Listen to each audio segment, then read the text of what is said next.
بسم الله الرحمن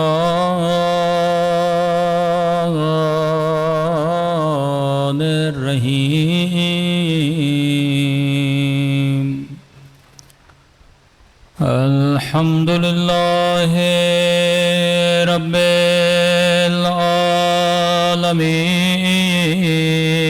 العالمين الحمد لله كما هو أهله الصلاة والسلام على سيد المرسلين وخاتم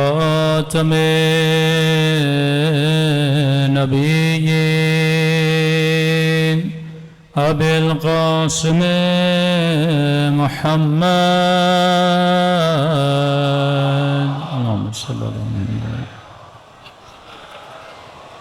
وعلى آله الطيبين الطاهرين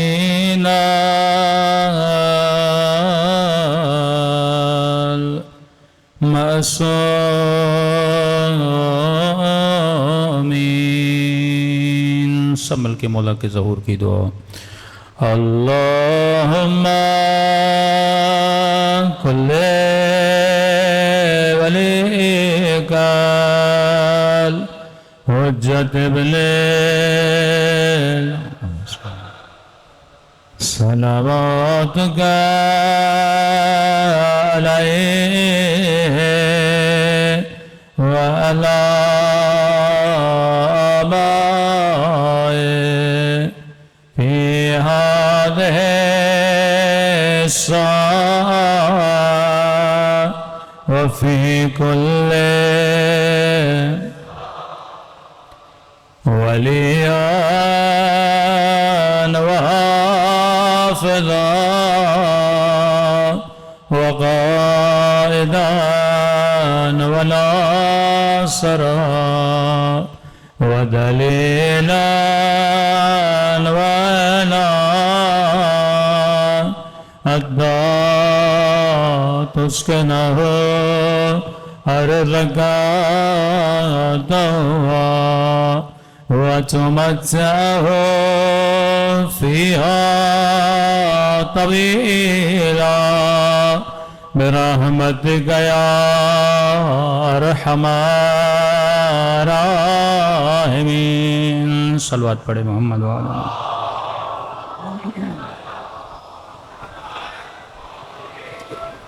بسم اللہ الرحمن الرحیم رب اشرح لي صدری ویسر لي امری واحلل عقدۃ من لسانی یفقهوا قولی اما بعد فقط قال اللہ سبحانہ وتعالی فی محکم کتابہ ان فی خلق السماوات والارض واختلاف اللیل والنہار لآیات لأولی الالباب صلوات پڑھے محمد وعلی محمد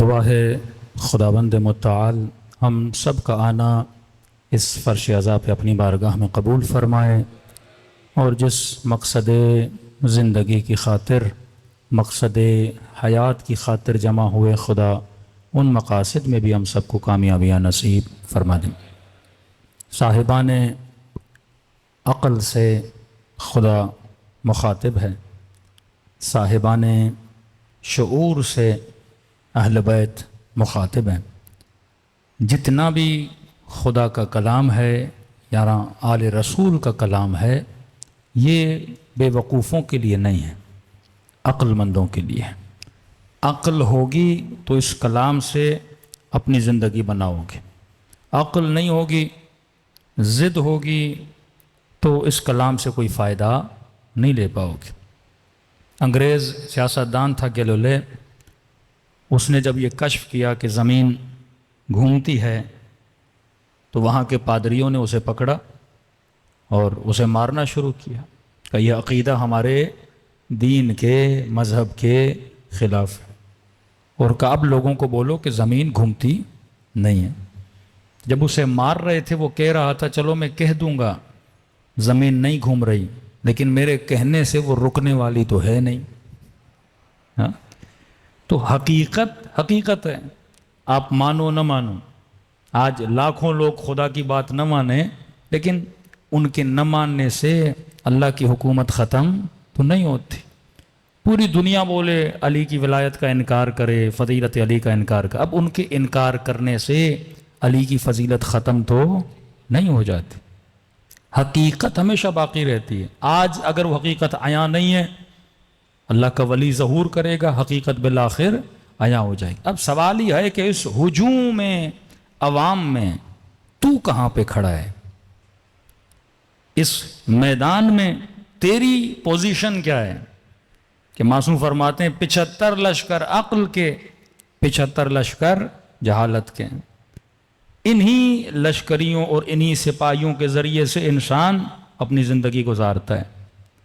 یا تو حسد کا شکار ہے، یا تو لالچ کا شکاری ہے، یا تو بغض کا شکاری ہے، یا تیرے پاس لشکر محبت ہے، لشکر عشق خدا ہے، لشکر ایمان ہے، لشکر صداقت ہے، لشکر عدالت ہے. اب یہ تو نے ڈیسائیڈ کرنا ہے کہ تو نے کہاں جانا ہے. اور فرمایا یاد رکھ اللہ نے تجھے عقل دی. عقل کا کام کیا ہے؟ بریک لگانا. جس کی بریک جتنی مضبوط اتنا زیادہ مومن، جس کی بریک جتنی کمزور. سفرے پر بیٹھو پیٹ پہ بریک لگاؤ. اصلاً جتنے دینی معاملات ہیں وہ ٹریننگ کے لیے ہیں. کہ میں نے پچھلے سال مجلس میں کہا تھا، اکثر نوجوان پوچھتے تھے کہ مولانا اللہ نے روزہ واجب کیوں کیا ہے؟ میں نے کہا کیوں؟ کہ ایک طرف کہتا ہے 40 ماہوں سے زیادہ پیار کرتا ہوں، دوسری طرف صبح سے شام تک مجھے بھوکا رکھنے میں اللہ کو مزہ کیا آتا ہے. ہاں کہ میری ماں تو میری بھوک برداشت نہیں کر سکتی. 30 دن صبح سے لے کر شام تک پانی نہ پیو، کھانا نہ کھاؤ. یہ کیسا خدا ہے؟ یہ کیسی محبت کرتا ہے بندے سے اور بندے کو بھوکا رکھتا ہے. ہاں؟ اب میں نے کہا انسان کنفیوز کہاں ہوتا ہے؟ پچھلے سال کا موضوع جن لوگوں کو یاد ہے وہ جا کے دیکھ لیں. کنفیوز کہاں ہوتا ہے؟ جہاں پہ یہ خود کو پہچاننے میں غلطی کرتا ہے. یہ سمجھتا ہے کہ روزہ میرے لیے، جبکہ روزہ جسم کے لیے. روزے کا تعلق روح سے نہیں ہے، روزے کا تعلق جسم سے. بھوک جسم کو ملتی ہے، روح کو نہیں ملتی. پیاس جسم کو ملتی ہے، روح کو نہیں ملتی. اللہ جسم کو قیدی بناتا ہے، روح کو نہیں بناتا. جتنی روحانی لذتیں ہیں اس کے لیے کوئی قید و بند نہیں ہے. کہتا ہے جتنا حاصل کرنا ہے روحانی لذت حاصل کر. اب جسم کو قیدی کیوں بنا رہا ہے؟ کیونکہ تجھے سمجھانا چاہتا ہے بندے خدا تو میرا عبد ہے، جسم تیرا عبد ہے. تو میرا غلام ہے، جسم تیرا غلام ہے. تو میرا غلام تب بنے گا جب جسم کو اپنا غلام بنائے گا. ہر بندہ سچائی سے محبت کرتا ہے، جسم کو جھوٹ بولنا اچھا لگتا ہے. ہر بندہ نہیں چاہتا کہ میں نشہ کروں، لیکن جسم عادی ہو چکا ہے نشے کا، چھوڑنے کو تیار نہیں. یہ شراب کی لت، نشے کی لت، چرس کی لت، نشائیوں کو جو لگ جاتی ہے جسم کو لگتی ہے، روح کو تھوڑی لگتی ہے. اگر روح کو لگ جاتی ہے، آپ اس سے انٹرویو لیتے ہو، وہ کیوں بولتا ہے مجھے اچھا نہیں لگتا؟ یہ کون بول رہا ہے مجھے اچھا نہیں لگتا؟ اس کی روح بول رہی ہے. جسم کو عادت ہو چکی ہے. تبھی فرمائے اگر جسم کو حدود الہی میں رکھو گے تو کامیاب رہو گے. ان النفس لامارۃ بالسوء، یہ نفس ہے، اور نفس اتنا تجھے گراتا ہے اپنا غلام بنا دیتا ہے. پہلے یہ دیکھ تیری عادتیں تیری غلام ہیں یا تو عادتوں کا غلام ہے. کبھی کبھی بندہ ایک چائے کے کپ کا غلام بن جاتا ہے. سر میں درد ہے، چائے کا کپ لاؤ. اب چائے کا کپ نہیں آیا، یہ غصہ بھی کرے گا. مطلب اس کے غصے کو کون کنٹرول کر رہا ہے؟ چائے کا کپ. ہاں یہ جو گھٹکے اور پان کھانے والے ماشاءاللہ شوقین مومنین ہیں، ایک چھوٹا سا گھٹکا اتنے بڑے آدمی کو کنٹرول کرتا ہے. لت لگ گئی نا، عادت لگ گئی. اب عادت نکالنی کیسے ہے معصوم فرما؟ اب پریکٹیکل ہے. اب یہ کہا کہ 40 دن نیکی کرو، 40 دن اللہ کی راہ میں آؤ، 40 دن بری عادتوں کو نکاؤ. ماڈرن سائیکولوجی نے بھی یہی بولا ہے کہ اگر کوئی بھی اچھی عادت اپنانی ہے 40 ڈیز، اگر کوئی بھی بری عادت نکالنی ہے 40 ڈیز. یہ 40 ڈیز روح کے لیے نہیں ہے، یہ 40 ڈیز جسم کے لیے. اللہ نے جسم تیرا ایسا بنایا ہے، یہ ہر عادت کو اپنا لیتا ہے. پاکستانی مرچیں زیادہ کھاتے ہیں، عادت. ایرانی نہیں کھاتے، عراقی نہیں کھاتے، عادت نہیں ہے. انسان ہے نا. ایک تو ایرانی نے اتنا بولا آپ پاکستانی تو عجیب قوم ہے. میں نے کہا وہ کیسے؟ دنیا کی پہلی قوم ہے جو فروٹ میں بھی مرچیں ڈالتی ہے. واقعی پھر میں نے سوچا، میں نے کہا واقعی فروٹ میں بھی ہم مرچیں ڈالتے ہیں. کوئی ایسی چیز نہیں جس میں مرچیں نہ ڈالیں. اب عادت ہو گئی نا. ٹیسٹ جس طرح ڈیولپ ہوتا ہے تیری عادتیں بھی اسی طرح ڈیولپ ہوتی ہیں. بالقوہ بالفعل. لشکر عقل کے سپاہی بھی اللہ نے دیے ہیں، لشکر جہالت کے سپاہی دیے ہیں. بچہ پیدا ہوتے ہی اسلام کی فطرت پہ مدد 75 سپاہیوں کو لے کر آتا ہے. ذاتاً اسے سخاوت اچھی لگتی ہے، ظلم کو پسند نہیں کرتا، سچائی کو پسند کرتا ہے. تبھی ہم مزاحیہ طور پہ کہتے ہیں کہ باپ جب بیٹے کو یہ بولتا ہے کہ بیٹا باہر بولو میں گھر پہ نہیں ہوں، تو وہی جملہ جا کے دہراتا ہے کیونکہ اسے پتا ہی نہیں کہ جھوٹ بولنا کیسے ہے. فطرتاً تو خدا پسند ہے، فطرتاً تو خدا پرست ہے. کہ ہم نے کہا شیطان اصل کا انکار نہیں کرتا کہ یہ بولے کہ مثلا جھوٹ بولو. وہ تجھے ٹیکنیک بتاتا ہے کہ اس جھوٹ بولنے سے یہ فائدہ ہوگا. شیطان حسن کا انکار نہیں کرتا. میں نے مثال دی تھی آپ کو، یہ نہیں بولے گا یہ پھول بدصورت ہے، نہیں. وہ شیطان اس حسن کے اندر تجھے محو کر دیتا ہے، گم کر دیتا ہے. فوکس اتنا بڑھاتا ہے اب تیری نگاہ پھول سے ہٹتی نہیں ہے. ماسو فرماتے ہیں کتنا عجیب بندہ ہے جو دنیا کے حسن کو دیکھ کر اس کی تعریف تو کرے پر بنانے والے کی تعریف نہ کرے. عقل کا کام یہ ہے کہ ارجاع کل شیء، ہر شے کو ارجاع دیتا ہے، ریفرنس دیتا ہے. کس کی طرف؟ اللہ کی طرف. حسین منظر دیکھو کہو سبحان اللہ. ارجاع کس کی طرف دو؟ درخت اگر خوبصورت ہے، درخت کا کیا کمال. ہاں بندہ آئینے کے سامنے کھڑا ہو جائے، واہ واہ کیا کہنا میری آنکھوں کا، میرے چہرے کا، میرے گالوں کا. بھئی تیرا کیا کمال تھا؟ اور بولے میں بڑا خوبصورت ہوں، یہ میں بڑا خوبصورت ہوں. بھئی تو نے خود کو بنایا ہی نہیں تو تو اپنی تعریف کیوں کر رہا ہے؟ اولہ نطفہ وآخرہ جیف. امیر المومنین اے انسان کبھی سوچو تیری ابتدا نجس نطفہ، گندیدہ نطفہ، آخرہ جیف تیری ابتدا، تیری انتہا کیا ہے؟ ایک مردار ہے. اب اس نطفے جو نجس ہے، بدبودار ہے، اس نجس نطفے کو حسن کس نے دیا؟ یہ عقل کا کام ہے. ارجاع تجھے پہنچائے کس کی طرف؟ پروردگار عالم کی طرف. تیرا تو کچھ بھی نہیں ہے.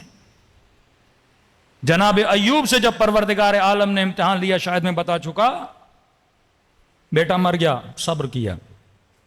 بیوی بیمار ہوئی، صبر کیا. خود بیمار ہوئے، صبر کیا. اتنے بیمار ہوئے باڈی میں کیڑے پڑ گئے، صبر کیا.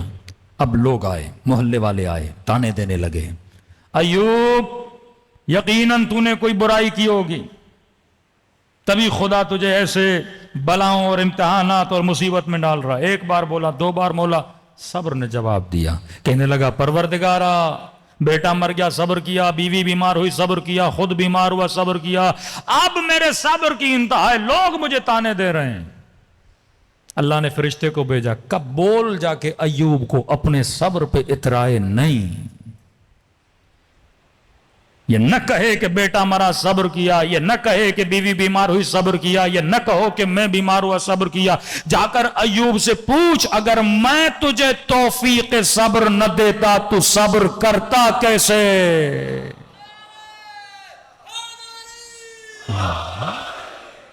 فخر نہ کیا کر. میں حسین کی مجلس میں آیا، ارے خدا تجھے توفیق نہ دیتا تو آتا کیسے؟ سب کچھ خدا کا ہے. تیری سوچ، تیری فکر، ارجاع دو کس کی طرف؟ اللہ کی طرف. تبھی امام حسین کی زبانوں پر یہی جملے، بسم اللہ وباللہ وعلی ملت رسول اللہ. کربلا میں اللہ کا نام بلند کر رہے ہیں. ہر چیز کو کس کی طرف منتقل کر رہے ہیں؟ پروردگار عالم کی طرف. تو یہ فرق ہے مسلم اور غیر مسلم ہے. سائنسدان بھی پھولوں کی تعریفیں کرتے ہیں، آپ نے دیکھا ہوگا نیشنل جغرافیہ پہ، مچھلیوں کی تعریفیں، پھولوں کی تعریفیں، حیوانوں کی تعریفیں، عقاب کی تعریف، کبوتر کی تعریف، کیا کہنا خلقت کا، کیا کہنا خلقت کا، لیکن کبھی خالق تک نہیں جاتے ہیں. معصوم کہتے ہیں جو صاحب عقل ہے وہ خود کو خالق تک لے کر جاتا ہے. اس کی مثال میں بعض اوقات ایسے دیتا ہوں، کسی مومن نے آپ کی دعوت کی، آپ اس کے گھر میں سفرے پہ بیٹھے ہیں، سامنے بریانی آ گئی، چاول چبائے جا رہے ہو، اور بولو کیا کہنا چاولوں کا، کیا کہنا اس مرغی کا، ہاں بھائی کون سی نسل کی مرغی تھی؟ وہ بندہ دیکھے جا رہا ہے، مرغی لایا میں، بریانی بنائی میں نے، ایک بار میرا شکریہ ادا نہیں کر رہا، مرغی کے قصیدے پڑھے جا رہا ہے، بریانی کے قصیدے پڑھے جا رہا ہے. کہ یہ بے وقوف آدمی ہے. کہ کس کی تعریف کر؟ کہ یہ مرغی بازار میں گھوم رہی تھی، اس کو ذائقہ کس نے دیا؟ یہی چاول پڑے ہوئے تھے دکان پہ، اس کو ٹیسٹ کس نے دیا؟ یہ کون ہے؟ میں بعض اوقات مومنوں کہتا ہوں الذین یتفکرون فی خلق السماوات والارض، غور و فکر کرو گے ہر شے تجھے خدا تک پہنچا دے گی.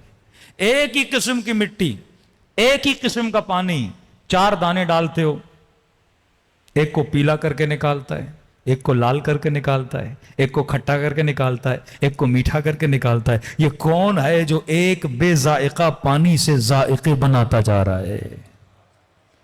ہاں، عجیب رنگ دیتا جا رہا ہے. جب سوچو گے تو خدا نظر آئے گا. الہی اخشاک کانی اراک، دعائے عرفہ، اے خدا حسین تیری عبادت ایسے کرے کانی اراک، جیسے حسین تجھے دیکھ رہا ہے. محسوس کر اپنے رب کو جب سانسیں لیتا ہے. کتنا سسٹم ہے. 1 سیکنڈ کے لیے سوچو یہ سانس میری اندر جائے باہر نہ آئے، بندہ وہیں پہ مر جائے. تو ایک الحمد نہیں، ہر سانس جو جاتی ہے اور آتی ہے اس پہ خدا کا شکر ادا کیا کرو. صلوات پڑھے محمد و آل محمد.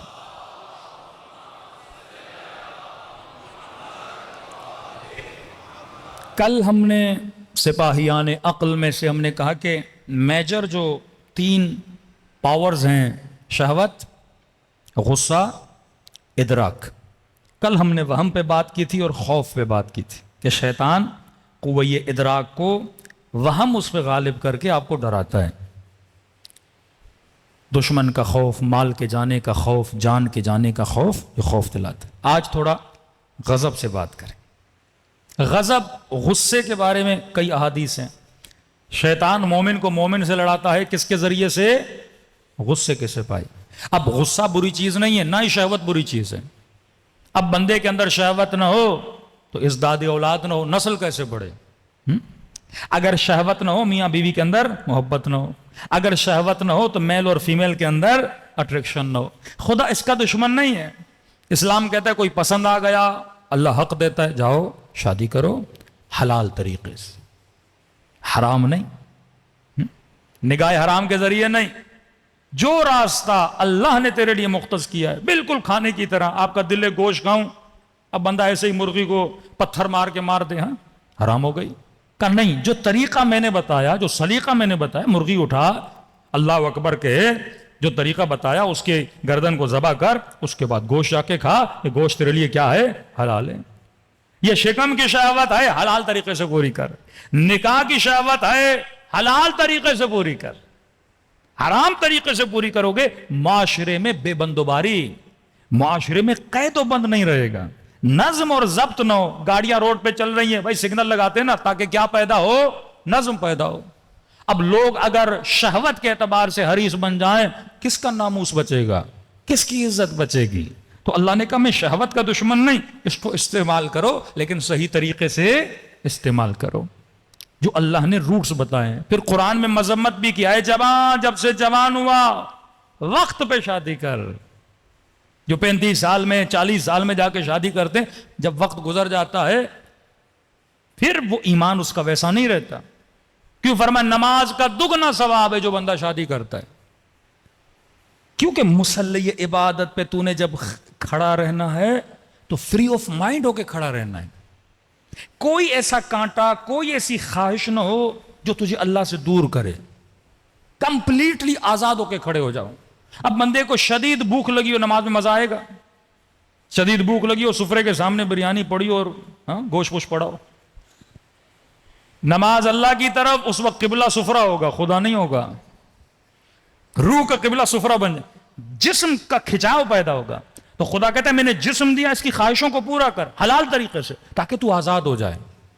ایک بھی کھڑکی شیطان کے لیے نہ کھول کہ اس کھڑکی سے داخل ہو جائے. ابن ملجم نماز پڑھ رہا ہے، اللہ اکبر، کتا ماں کیا کرتی تھی؟ سامنے سے گزرتی تھی. کہتے ہیں 7-8 مرتبہ یہ سورہ حمد بھول گیا. جیسے گزری اب اس کو دیکھ رہا ہے، کہاں گیا اللہ اکبر اور کہاں گیا خدا. نماز قربان کر دی اس نے کتا ماں کے پیچھے. اگر تیرے دل میں غیر کی محبت آ جائے، اب محبت بھی تب تک رہتی ہے جب تک بندہ شادی نہیں کرتا، زیادہ کھچاؤ تب تک ہوتا ہے. اب یہ سمجھ رہا ہے میری محبت نہیں، یہ شہوت ہے، یہ دھوکہ ہے. اس کو سائنس نے بھی ثابت کیا ہے. یہ جو عشق ہو جاتا ہے جوانی میں 15 سال کے بعد 16 سال کے بعد، یہ شہوت ہے، کوئی عشق نہیں، کوئی محبت نہیں ہے.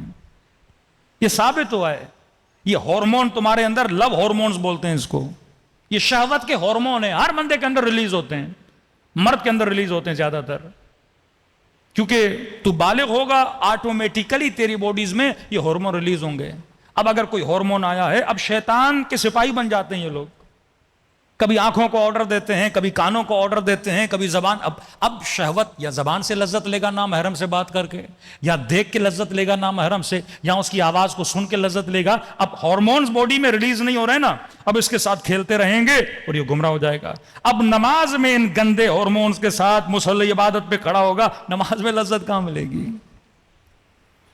ساری توجہ وہ عشق جو خدا کے لیے ہونا چاہیے تھا، شیطان اس عشق کو ریپلیس کرتا ہے انسان کے لیے. ریپلیسمنٹ ہو جاتی ہے. وہی ٹولز ہیں جو ٹول خدا استعمال کرتا ہے، وہی ٹول شیطان استعمال کرتا ہے. ایک ہی چھری ہے جس سے تو ٹماٹر بھی کاٹ سکتا ہے، بندے کا گلا بھی کاٹ سکتا ہے. ٹول وہی ہے. یہ شیطان کا کمال ہے کہ تیرے ٹولز کو غلط استعمال کرتا ہے. اب یہ باپ کی ذمہ داری ہے کہ صحیح وقت پہ شادی کرائے. یہ جوان کو فکر ہونی چاہیے کہ میں صحیح وقت پہ کیا کروں، شادی کروں. اب اس سے خوف دلاتے ہیں، ابھی جاب نہیں ہے، ابھی نوکری نہیں ہے، ابھی یہ نہیں ہے. اب دیکھیے اس کا مطلب یہ بھی نہیں ہے کہ ایک جوان ایک نمبر کا نکما ہو، باپ کو بولے شادی کراؤ اور کام بھی نہیں کروں گا میں. اللہ نے بولا یرزقہم اللہ من فضل، بندے خدا اللہ نے عقل دی ہے، کام نہیں کرو گے تو رزق کیسے ملے گا؟ شیر بھی شکار کے لیے دوڑتا ہے نا، اتنا تو دوڑ. چونٹی بھی دانے کے پیچھے جاتی ہے، اتنی تو زحمت کر. لیکن کام ننگ نہیں، کام کرنا عیب نہیں ہے. جو بھی کام ملے رزق حلال ہے کرے. اب یہاں پر بھی شیطان پھر وہم، ہاں بھائی ماسٹر کیا ہے، بیچلر کیا ہے، یہ جا کے کام کروں، 25,000 کی سیلری، 30,000 کی سیلری. بندے خدا گھر میں بیٹھنے سے تو اچھا ہے 25,000 تیرے گھر پہ آئے نا، محنت کرنا. اب وہم ہوتا ہے لوگ کیا بولیں گے، معاشرہ کیا بولے گا، میرے کولیگز کیا بولیں گے، میرے فرینڈز کیا بولیں گے. وہ 1 لاکھ کی نوکری کر رہے ہیں، میں 30,000 کی نوکری کر رہا ہوں. کہ نہیں، یرزقہم اللہ من فضلہ، اللہ پہ بھروسہ کر، پھر خدا تیرے رزق میں برکت عطا کرے گا. ہاں اصل محنت ہے، گھر سے نکل رزق حلال کی تلاش. ممکن نہیں خدا تجھے روزی نہ دے، تو نکل تو صحیح. ہم ایسے لوگوں کو جانتے ہیں، کہتے ہیں مولانا کراچی آئے تھے، جیب میں 700 روپے تھے، 1000 پتی ہیں. میں ساؤتھ افریقہ کے ایک مومن نے کہا مولانا میں $200 لے کے گیا تھا، آج اس کی 4 فیکٹریاں ہیں. کئی ایسے لوگ ہیں. نیت کی راہ خدا میں محنت کرنے کی، ان انسانوں کو خدا نے رزق عطا کیا. عقل کو استعمال کر. اب کیا ہوگا، یہ جوان اگر صحیح ٹائم پہ اپنی شہوت کو ریلیز نہیں کرے گا تو کیا ہوگا؟ اب اس کی ساری ایکٹیویٹی شہوت کو حاصل کرنے کے، اس کی ساری انرجی یا فون کالز پہ، واٹس ایپ پہ، فیس بک کی فرینڈ شپ پہ، انسٹاگرام کی فرینڈ شپ پہ لگ جائے گی. اب رزق سے جائے گا، روزی سے جائے گا، ہنر سے جائے گا. 35 سال تک اگر کچھ نہ بن سکے پھر کچھ بھی نہیں بن سکتے. اپنی لائن لینتھ تم نے مقرر نہیں کی کہ میں نے زندگی میں کیا بننا ہے، کچھ بھی نہیں بنو گے. فقیر کے فقیر رہو گے. خسرت دنیا والآخرہ. یہی شیطان کا کام ہے، تیری انرجیز کو ڈائیورٹ کرے غلط چیزوں کی طرف، انہی شہوات کے ذریعے. معاشرہ بھی تباہ، تو بھی تباہ، فیملی بھی تباہ، تیری نسل بھی تباہ ہو جاتی ہے اگر تو چیزوں کو صحیح وقت پہ استعمال نہ کرے۔ تو یہ شیطان کا کام ہے، وہ سپاہیوں کو ایک سمجھو شطرنج کی یہ گیم ہے، اسے پتا ہے کہ میں نے کون سا سپاہی کب چلانا ہے۔ اگر تو علی ابن ابی طالب کا ماننے والا ہے تو کیا فرمایا؟ یزکیہم، تزکیہ کر مومنوں کا، وَيُعَلِّمُهُمُ الْكِتَابِ، کتاب کا علم دے، وَالْحِکْمَةِ، اور انہیں صاحب حکمت بھی بنا۔ بندے کے پاس علم ہو پر حکمت نہ ہو وہ قاضی شرع بن جاتا ہے، علم ہو اور حکمت نہ ہو وہ قاتل انسانیت بن جاتا ہے۔ صلوات پڑھے محمد و آل محمد۔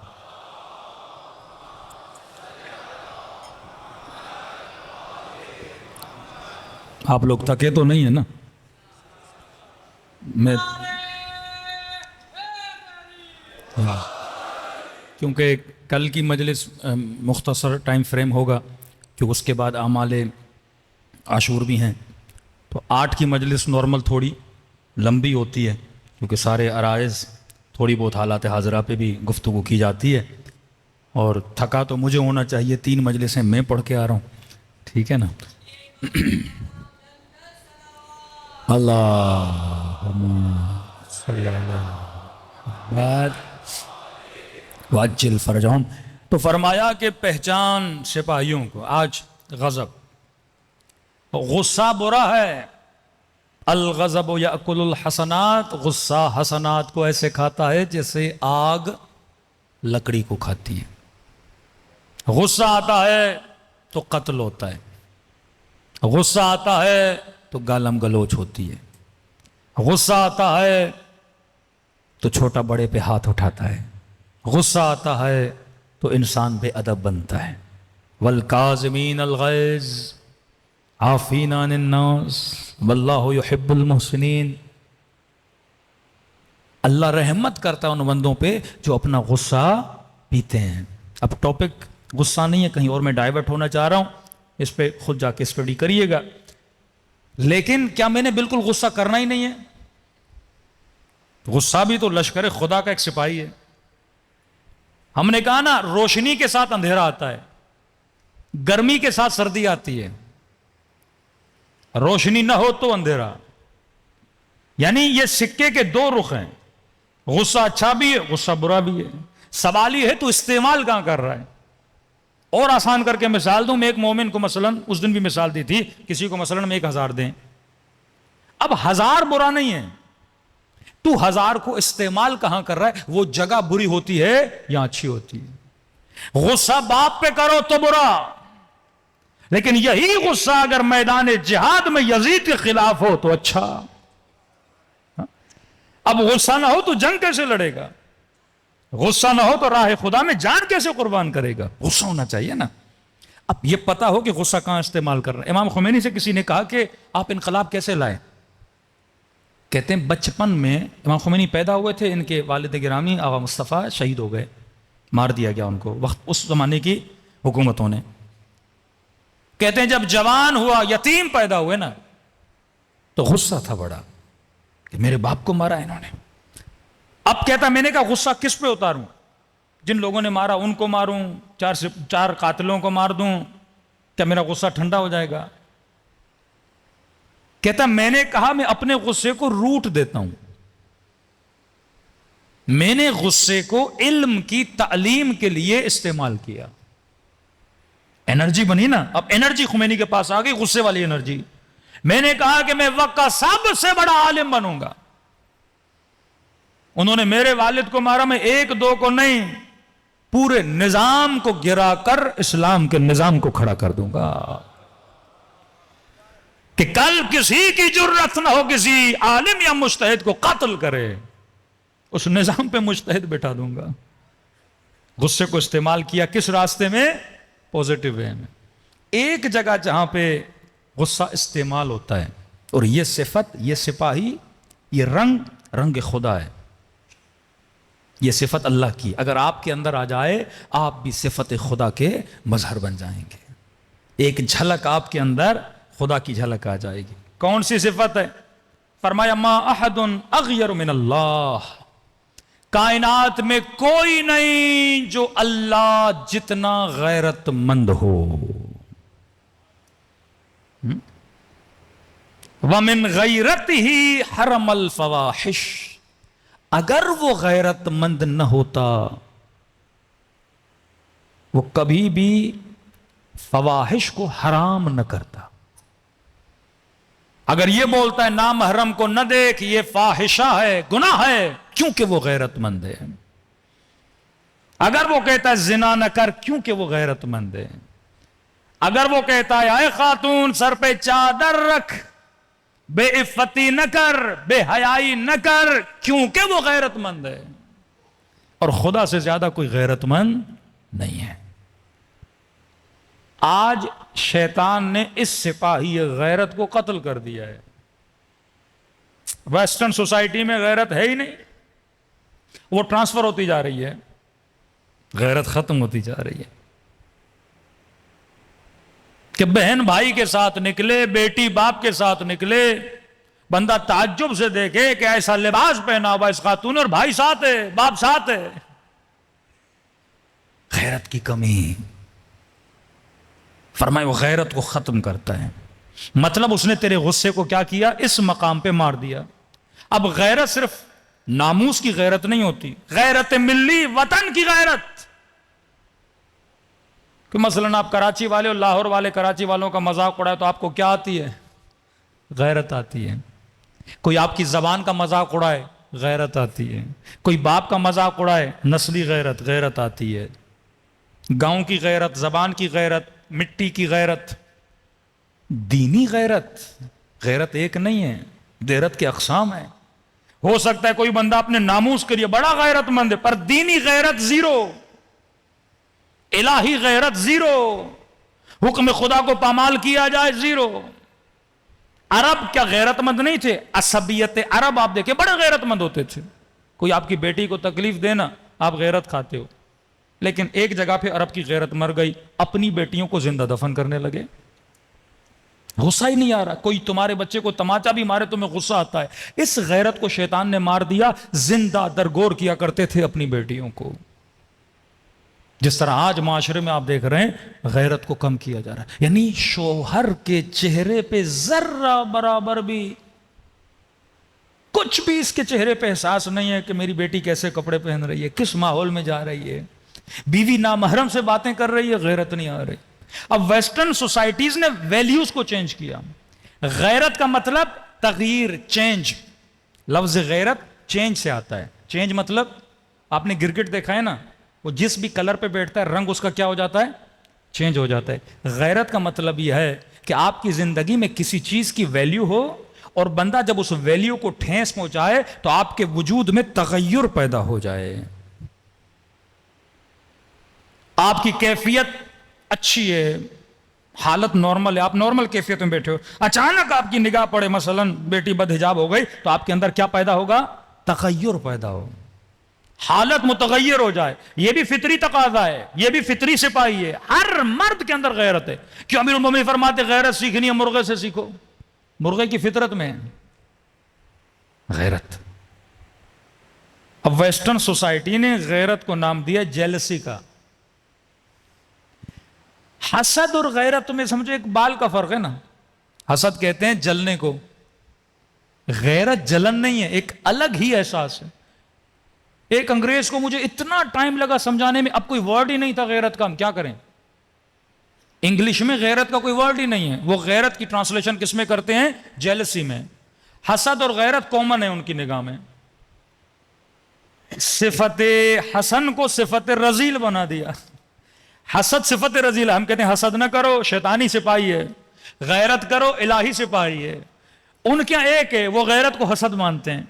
اب شوہر بیوی کے ساتھ کسی پارٹی میں جا رہا ہے اور اس کی بیوی کسی نام محرم سے مل رہی ہے. اب اندر سے اس کو کیا آتی ہے؟ غیرت آتی ہے. فوراً اس کی بیوی کہتی ہے مجھے لگ رہا ہے تو جل رہا ہے. اب وہ کہتا ہے یہ بری صفت ہے، اس کو ختم کرتا ہے. وہ اس سپاہی کو کیا کرتا ہے؟ مارتا ہے. شکر خدا عطا کرو کہ اسلام نے تجھے حقیقی فطرتوں کے اندر پیدا کیا ہوا ہے. ہاں، یہ احساس تیرے اندر پیدا ہے. سیدہ زینب جب دربار یزید میں جاتی ہیں، یزید جیسا بندہ جب اس کی بیوی اور بچے آتے ہیں یہ پردہ لگواتا ہے. اللہ کی لعنت ہو اس بدبخت پہ، پردہ لگواتا ہے. بی بی زینب یہ منظر دیکھتی ہیں، فرماتی ہیں ام من العدل، یزید کیا یہ عدالت اور انصاف ہے کہ نبی کی نواسیاں مجمع میں کھڑی ہیں اور تو اپنی بچوں کو پردے کے پیچھے کھڑا کر رہا ہے؟ غیرت. حسین بن علی گودی قتل گاہ میں، بدن پورا زخمی ہے، تیر لگے ہوئے ہیں، کسی کو نہیں بلایا امام حسین نے. مصائب میں شب عاشور، صبح عاشور پڑھوں گا امام حسین کی، کسی کو نہیں بلایا امام حسین نے مدد کے لیے. لیکن کہتے ہیں ایک مرتبہ آواز بلند کی نا ظالم نے، خیموں پہ حملہ کرو. نہیں کہتا میں نے دیکھا حسین غیرت میں آ گئے اور آواز دی این این قاسم، این ہانی، این حبیب، این علی اکبر، اور کہنے لگے میں تجھے بلا رہا ہوں، مجھے کوئی آواز نہیں دے رہا. پھر کہتے ہیں اپنے لیے نہیں بلا رہا، زینب کے خیمے پہ حملہ ہو رہا ہے، قتل ہو رہے ہیں، خون بہ رہا ہے، غیرت جوش میں آ رہی ہے. 40 سال امام سجاد روتے رہے، اکبر کی برچھی پہ نہیں. مولا کیا ہوا؟ کہ مجھ سے پوچھو نا، ماؤں بہنوں کے ساتھ بازار میں جانا کیسا ہے؟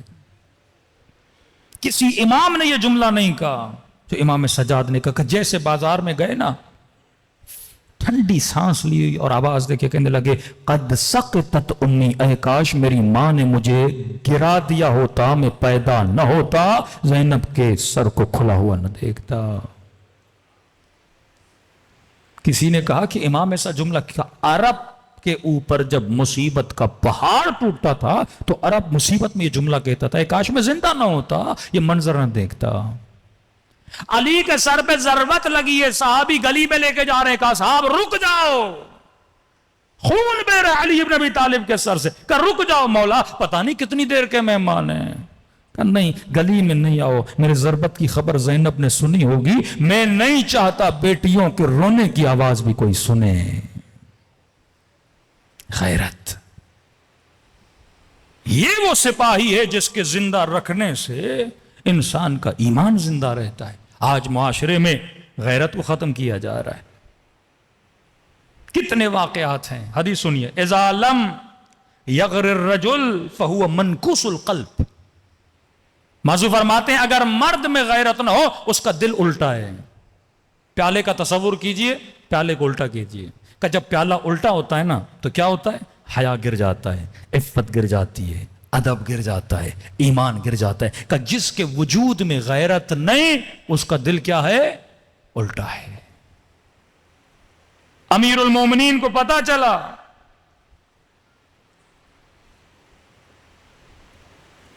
کہ کچھ جوان ہیں جو خواتین کو تنگ کر رہے ہیں، سخت ترین سزا دی امیر المومنین ان لوگوں کو. فرمان نگاہ شہوت سہم من سہام الشیطان. اے جوان خبردار رہنا، یہ شہوت کی نگاہ یہ بھی بے غیرتی ہے. جو اپنے لیے پسند کرو وہ دوسرے کے لیے پسند کرو. جب تو نہیں چاہتا کہ تیرے ناموس کو کوئی دیکھے، تو کسی کے ناموس کو کیوں دیکھتا ہے؟ یک طرفہ غیرت فاسقانہ غیرت ہے، دو طرفہ غیرت علوی غیرت ہے. فرمایا اگر غیور ہے تو نہ کسی کے ناموس کو دیکھو، پھر خدا تیرے ناموس کو بھی بچائے گا. صلوات پڑھے محمد و آل محمد.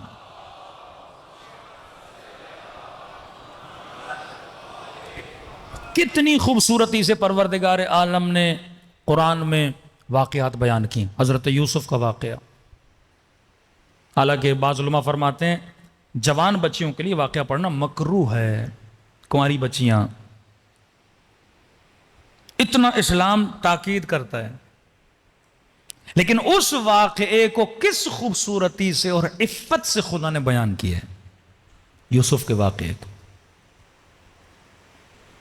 حضرت یوسف فرماتے ربی سجن احب الی، خدا جیل زیادہ محبوب ہے تیری مخالفت سے. زندان میں چلا جاؤں پر شہوت اور شیطان کے جھانسے میں آنا میں پسند نہیں کرتا. جوان ہے حضرت یوسف یہ نہیں کہ صرف زلیخا نے، مصر کی عورتیں کس طریقے سے حضرت یوسف کو گمراہ کرتی تھیں، اور اللہ نے کس عفت کے ساتھ واقعہ بیان. جناب شعیب کی بیٹیوں کا واقعہ، حضرت موسیٰ جا رہے ہیں، خواتین آگے چل رہی ہیں، کیا فرماتے حضرت موسیٰ؟ منع ہے کبھی بھی عورت کے پیچھے نہ چلا کرو، گمراہ ہو جاؤ گے. فوراً کہتے ہیں میں آگے جاتا ہوں آپ پیچھے رہیے. عفت حضرت موسیٰ. فرماتی آپ کو راستے کا پتہ نہیں، کہتی مجھے اشارہ دے دینا، کنکر پھینک دینا کہ رائٹ جانا ہے یا لیفٹ جانا ہے، میں خود جاتا ہوں. یہ عفت. حضرت ابراہیم جس کو لقب خلیل ملا، کب ملا لقب خلیل؟ معصومہ فرماتے ہیں ایک مرتبہ ابراہیم گھر کے اندر گئے، گھر کے صحن میں کیا دیکھا ابراہیم نے؟ ایک جوان کھڑا ہے پر چہرے کے داڑھی کے بال سارے سفید ہیں. کہتے ابراہیم کو غیرت آئی، ایک نامحرم میرے گھر کے اندر کیا کر رہا ہے؟ کہ کون ہو جوان، نکل جاؤ میرے گھر سے. ابراہیم کو غصہ آیا، غیرت آ گئی. اس جوان نے مسکرا کر کہا کہ ابراہیم میں اسرائیل ہوں، رب نے بھیجا تاکہ مجھے دکھائے کہ میرا ابراہیم کتنا غیور ہے. کہ ابراہیم اسی غیرت کی وجہ سے خدا نے تیری صفت بھیجی ہے آسمان سے کہ آج کے بعد تو خدا کا خلیل ہے. اگر خلیل خدا بننا چاہتے ہو، اللہ کے ہم راہ اگر زندگی بسر کرنا چاہتے ہو، تو وجود میں کیا ہونی چاہیے؟ غیرت ہونی چاہیے. صلوات پڑھے محمد و آل محمد.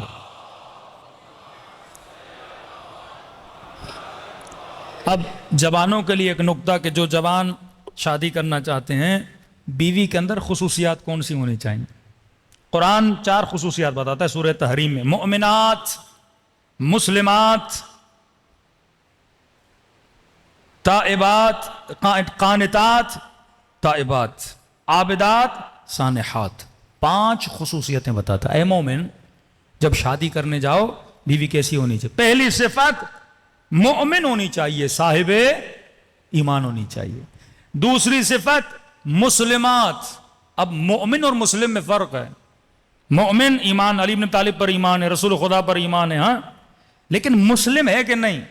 مطلب جس چیز پر ایمان ہے اسے تسلیم بھی کرتی ہے کہ نہیں؟ ایک مرتبہ ہر بندہ کہتا ہے نماز ہے بھائی، نماز ہے، پر پڑھتا نہیں ہے، تسلیم نہیں کرتا. کہا مومنات، مومن عورتیں، مسلمات جو حکم خدا کو تسلیم بھی کریں، قانتات جن کے وجود میں خضوع بھی ہو. اب عورت شادی تو کر لیتی ہے، شوہر سے بے احترامی کرتی ہے، بے ادبی کرتی ہے، لڑتی ہے، نہیں، خاضع ہونا چاہیے. کسی مومن نے کہا مولانا اب کیسے پتا چلے یہ خصوصیات اس میں ہیں کہ نہیں؟ میں نے کہا آسان فارمولہ ہے، اس کی ماں کو دیکھو، جس نے اس کی تربیت کی اسے دیکھو. اب ایک جوان تھا بیچارے نے شادی کر لی، ہمارے کہنے پر اس کی ماں کو دیکھ کر بیوی نے بہت سارے بیچارے کو رنگ دکھائے، پریشان ہو گیا کہ مولانا ہم نے تو ماں کو دیکھ کے کی تھی. میں نے کہا بندے خدا، ماں کو دیکھنے کا مطلب یہ ہے کہ یہ دیکھو کس نے پالا تھا.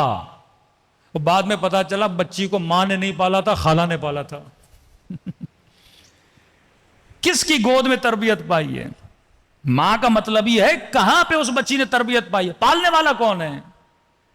کیونکہ اس کے اندر پالنے والے کی صفات پائی جاتی ہیں. علی کو مصطفیٰ نے پالا تھا، مصطفیٰ کو ابو طالب نے پالا تھا. ہاں،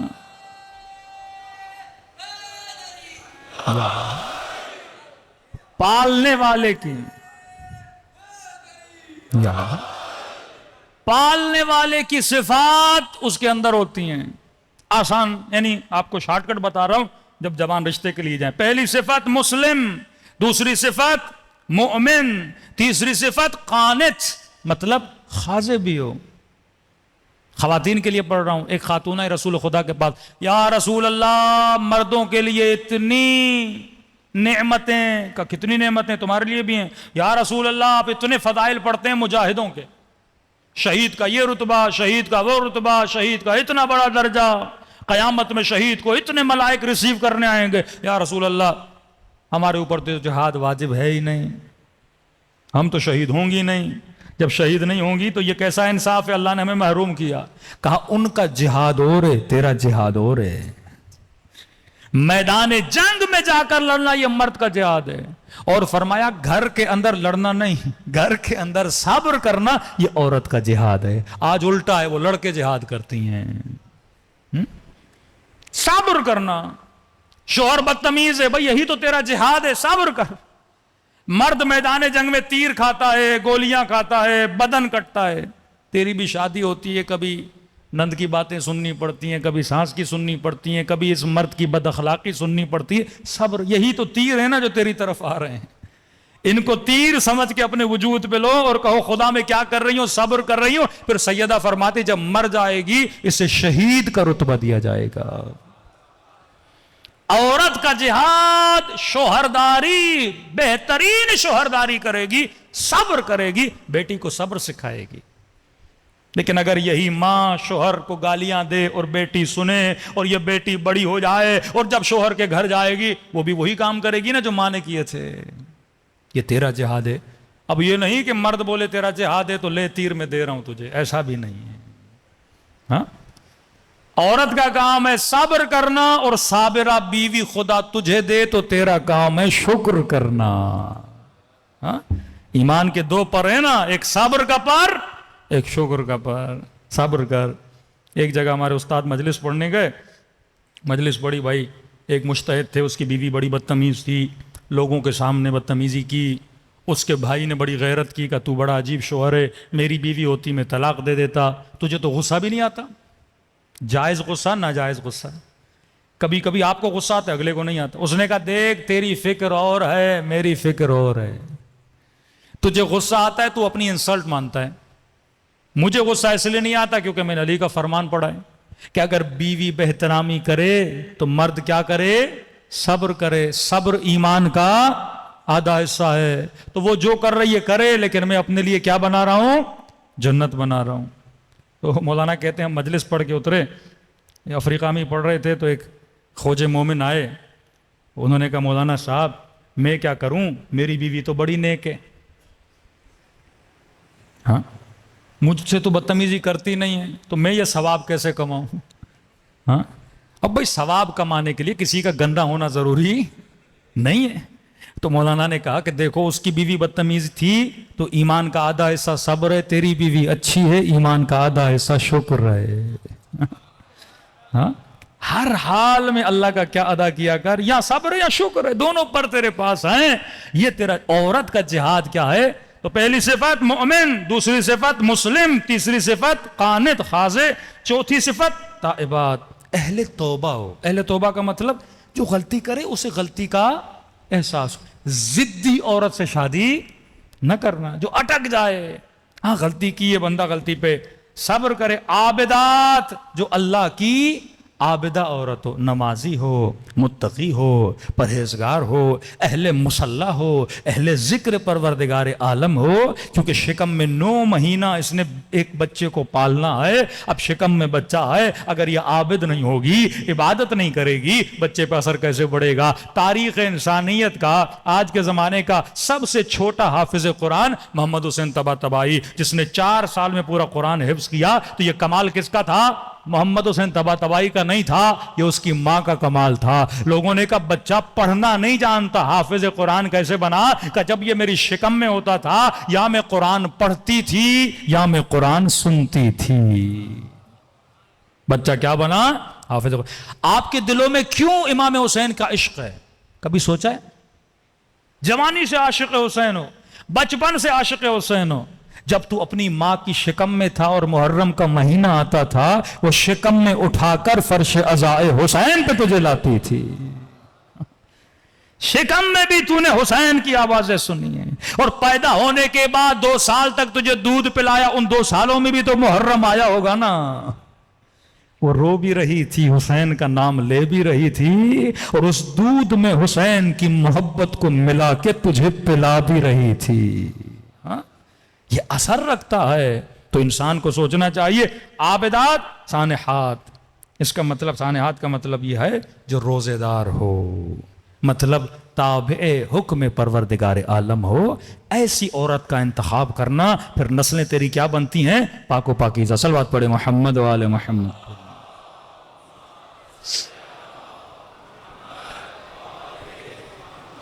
امیر المؤمنین فرماتے ہیں اب غیرت ختم ہونے کے، میں مختصر کر رہا ہوں، غیرت ختم ہونے کے کچھ اسباب ہیں۔ کون سی چیزیں انسان کی غیرت کو ختم کرتی ہیں؟ ہم نے ان سے بچنا ہے۔ اب یہ آتے ہیں شیطان کے سپاہی، لشکر جہل کے سپاہی، کہ میں ایسا کون سا کام کروں جس سے غیرت ختم ہو جائے گی۔ ہر چیز کا ایک سائیڈ ایفیکٹ ہوتا ہے۔ یہ اسلام جو حکم دیتا ہے نا، یہ حلال ہے یہ حرام ہے، ان کے سائیڈ ایفیکٹس ہیں۔ حلال کھاؤ گے اچھا ایفیکٹ پڑے گا، حرام کھاؤ گے برا ایفیکٹ پڑے گا۔ فرماتے پہلی چیز جس سے غیرت ختم ہوتی ہے، ضرب فی منزل الرجل 40 یوما البربت فلا یغار۔ فرمایا جس کے گھر میں 40 دن موسیقی گانا بجانا چلے، اس گھر میں رہنے والوں سے خدا غیرت کو اٹھا لیتا ہے۔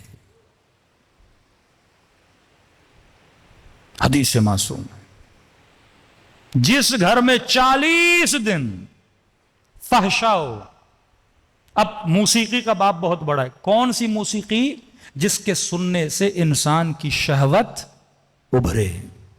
کون سی شعر و شاعری؟ جس کے سننے سے انسان کی شہوت کو ابھارا جائے۔ کہ 40 دن اگر گھر میں موسیقی گانے بجانے ہوں گے، اس گھر سے غیرت ختم ہو جاتی ہے۔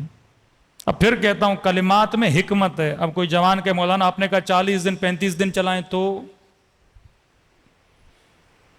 40 دن میکس بتایا جا رہا ہے۔ اب ڈاکٹر آپ کو بول رہا ہے بھائی 200 پہ اگر شوگر چلے گی خطرناک ہے، بولے ڈاکٹر صاحب پہ 150 کا مسئلہ نہیں ہے نا، ایسا نہیں ہے۔ مطلب تجھے میکسیمم چیز بتائی جا رہی ہے۔ 40 دن اگر ہو گئے تو غیرت گئی تمہارے گھر سے۔ تو اہل تقوی کے گھروں میں موسیقی کے آلات اسباب نہیں ہوتے۔ کون سی موسیقی؟ جس کے سننے سے شہوت کو ابھارا جائے۔ عرب کے معاشرے میں گندی شعر و شاعری ہوتی تھی۔ آج بھی آپ عربوں کی شاعری اٹھائیں گے نا، بے انتہا گندی، جس میں خواتین کے اعضاء کو وصف کیا جاتا تھا گندے طریقے سے، جس طرح فلموں میں آئٹم سانگز آتے ہیں۔ کام یہ ہوتا ہے کہ ایک عورت کے اعضاء کو وصف کیا جائے، شعر و شاعری میں یا دکھا کر یا موسیقی اور اس گانے بجانے کے ذریعے سے اگلے کی شہوت کو ابھارا جائے۔ فرمایا الغنا اشد من الزنا، غنا زنا سے بدتر ہے۔ اب اس کی بھی حکمت سمجھو، غنا زنا سے بدتر ہے۔ یہ نہیں کہ ایک ہلکا سا میوزک چل رہا آپ بولو یہ زنا ہے، نہیں۔ کون سا میوزک؟ عرب کیا کرتے تھے اپنے معاشرے میں؟ مکے کے 2 حصے ہوتے تھے، مکے کا نچلا حصہ، اوپر والا حصہ۔ نچلے حصے میں غریب مڈل کلاس رہتے تھے، اوپر والے حصے میں امیر، پیسے والے، ہائی کلاس لوگ۔ یہ تقسیم آپ کے کراچی میں بھی ہے، ڈی ایچ اے چلے جاؤ امیروں کا علاقہ، پھر نیچے آ جاؤ غریبوں کا علاقہ۔ اوپر کون رہتے تھے؟ امیر۔ اب ہر روز رات کو مکے کے اوپر والے حصے میں غنا ہوتی تھی۔ غنا کیسے ہوتی تھی؟ مکے کی گندی عورتوں کو جمع کرتے تھے، ڈف بجتا تھا، میوزک بجتا تھا، اور اس میوزک پہ عورتیں ڈانس کرتی تھیں۔ میوزک پلس میں ڈانس، جس سے پورے جوان وہاں جمع ہوتے تھے، مکے کے مرد جمع ہوتے تھے، اور ان جوانوں کو خراب کیا جاتا تھا کہ الغنا اشد من الزنا، یہ غنا ہے۔ خالی میوزک نہیں، ایک ایسا میوزک جس میں شاعری بھی گندی ہو، جس میں یہ چیزیں بھی ہوں، ڈانس بھی ہو، وہ اگر 40 دن معصوم فرماتے کسی بھی گھر میں چلے، اس سے کیا ہوتا ہے؟ غیرت ختم ہو جاتی ہے۔ یہ فلمیں کیوں بنائی گئیں؟ کون سا مسلمان تھا پاکستان میں جس کے گھر میں انڈین فلمیں نہیں چلتی تھی؟ آج کون سی پاکستانی فلم ہے جس میں گانا، یہ گانے کا جو حصہ ہے نا، گانے کا حصہ، یہ غیرت کو ختم کرنے والا حصہ ہے۔ جب تو دیکھے گا تیرے اندر سے غیرت ختم ہو جائے گی، جب تو دیکھے گا تیرے اندر سے حیا ختم ہو جائے گا۔ معصوم فرماتے تمہارے دل کو الٹا دیتا ہے، پھر نہ حیا نہ عفت، معاشرہ تباہ و برباد ہو جاتا ہے۔ مسلم معاشرہ وہ ہے جس معاشرے میں کیا پائی جائے؟ غیرت پائی جائے۔ صلوات پڑھے محمد و آل محمد پر۔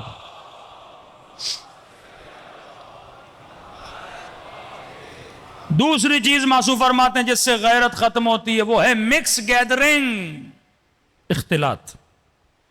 مرد اور عورت کا آپس میں مکس ہو جانا اختلاط ہے۔ امیر المومنین کی حکومت میں مولا علی کو پتا چلا کہ عورتیں سڑکوں پہ چل رہی ہیں اور ایک باریک گلی ہے، سب کو پتا ہے یہ گلی باریک ہے، اچانک رش ہوتی ہے، سب چلتے ہیں، مردوں کے کاندھے عورتوں کے کاندھوں سے ٹکراتے ہیں۔ علی کو پتا چلا غیرت اللہ کا مظہر۔ کبھی ایسی جگہ پہ اپنی ماؤں بہنوں کو نہ لے جایا کرو جو ایک کنجسٹڈ جگہ ہو، جہاں پہ مرد اور عورت کا کاندھا ملے۔ کہ علی کو خبر پڑی، مولا فرماتے سمعتو ان النسائکم یدافعن الرجال، میں نے سنا ہے کہ تمہاری عورتیں مردوں سے کاندھے ٹکراتی ہیں۔ لعن اللہ من لا یغار، علی فرماتے خدا کی لعنت ہو اس مرد پہ جو غیرت نہ کرے اور یہ سنے بھی کہ تمہاری عورتیں مردوں کے ساتھ چل رہی ہیں۔ ایک خاتون کو یہ پتا ہونا چاہیے کہ میرا چلنا کیسا ہے۔ دشمن بڑے بڑوں کو گمراہ کرنے کے لیے عورتوں کو استعمال کرتا تھا۔ امام حسن نماز پڑھ رہے تھے، مولا حسن کے دشمن نے ایک جگہ پہ امام نماز پڑھ رہے تھے، اس نے خاتون کو بھیج دیا۔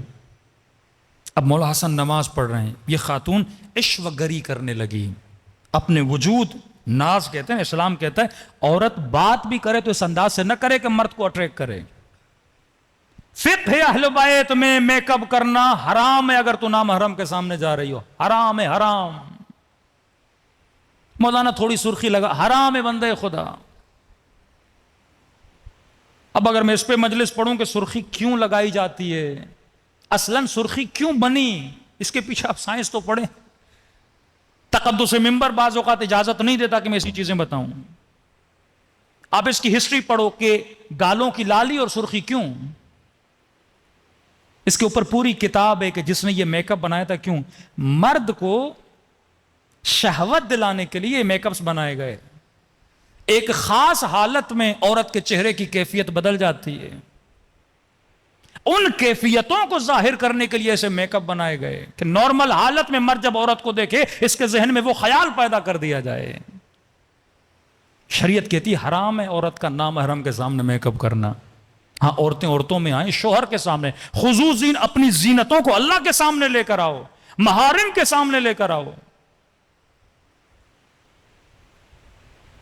اور یہ عورت شادی شدہ نوکری پہ جاتی ہے میک اپ کر کے، سارے کولیگز نامحرم، بوس نامحرم، اور وہاں پہ کنڈیشن ہوتی ہے کیونکہ کسٹمر کا خیال رکھنا ہے۔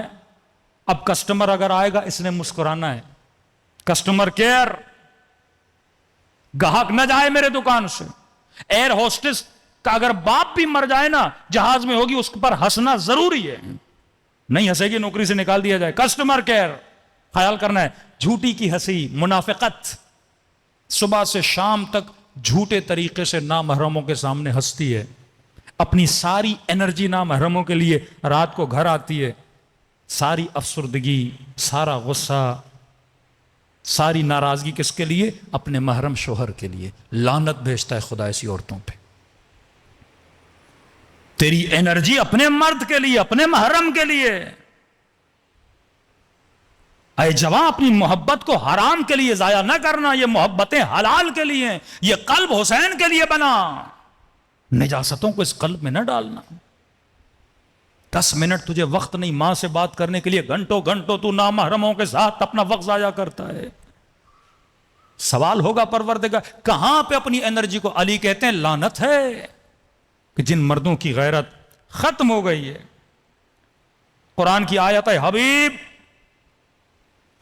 بتا دے خواتین کو، یدنین علیہن من جلابیبہن، عربی میں 2 لفظ ہیں، خمار، جلباب۔ خمار کہتے ہیں اسکاف کو۔ 2 حکم ہیں خواتین کے لیے، بالوں کو چھپائیں اسکاف کے ذریعے، جلباب کہتے ہیں بڑے کور لباس کو، اب وہ جبے کی صورت میں ہو، عبایا کی صورت میں ہو، ایک بڑی چادر کی صورت میں ہو۔ 2 چیزیں ہر عورت پر پہننا واجب ہے۔ خمار پہنے تاکہ اسکاف ہو، ہیڈ کور ہو، ہیڈ کے ساتھ ساتھ چھاتی کور ہو۔ اس کے بعد کیا پہنے؟ جلباب۔ جلباب یہ حکم سری ہے، نص قرآن ہے۔ آیت اللہ فاضل انکرانی کہتے ہیں جو لوگ حجاب سے بچنا چاہتے ہیں اللہ کی لعنت ان لوگوں پر، کہتے ہیں نص قرآن کا وہ انکار کرتے ہیں۔ 2 چیزیں ہر عورت پر واجب ہے۔ مقنا پہنے، اسکارف پہنے یا پاکستانی دوپٹہ پہنے تاکہ سر کے بالوں کو چھپائے، دوسرا کیا پہنے؟ جلباب پہنے۔ اب وہ کسی بھی اپنے کلچر کے حساب سے کوئی ایسا لباس پہنے جس سے اس کے بدن کے اندام اور سائز کا نامحرم کو پتہ نہ چلے۔ اب دشمن نے حجاب کو بھی فیشن بنا دیا۔ آپ جا کر دیکھیے ترکی کے لوگ، لیبنان کے لوگ، بعض ویسٹرن میں رہنے والے لوگ، اسکارف پہنا ہوا ہے، نیچے سے جلباب نہیں ہے، یعنی ایک حصے پہ عمل کر رہی ہے دوسرے پہ نہیں کر رہی۔ اسکارف پہنا ہوا ہے، ایک بال نظر نہیں آ رہا، لیکن ٹائٹ گاؤن پہنا ہوا ہے، ٹائٹ کپڑے پہنے ہوئے ہیں۔ یہ حرام ہے، حکم صریح ہے، قرآن کے خلاف ہے۔ ایک خاتون جب روڈ پہ نکلتی ہے، کتنے مردوں کے آنکھوں میں شیطانی تیر پھینکتی ہوئی جاتی ہے۔ اس کا سوال کرے گا پروردگار عالم۔ صلوات پڑھے محمد و آل محمد پر۔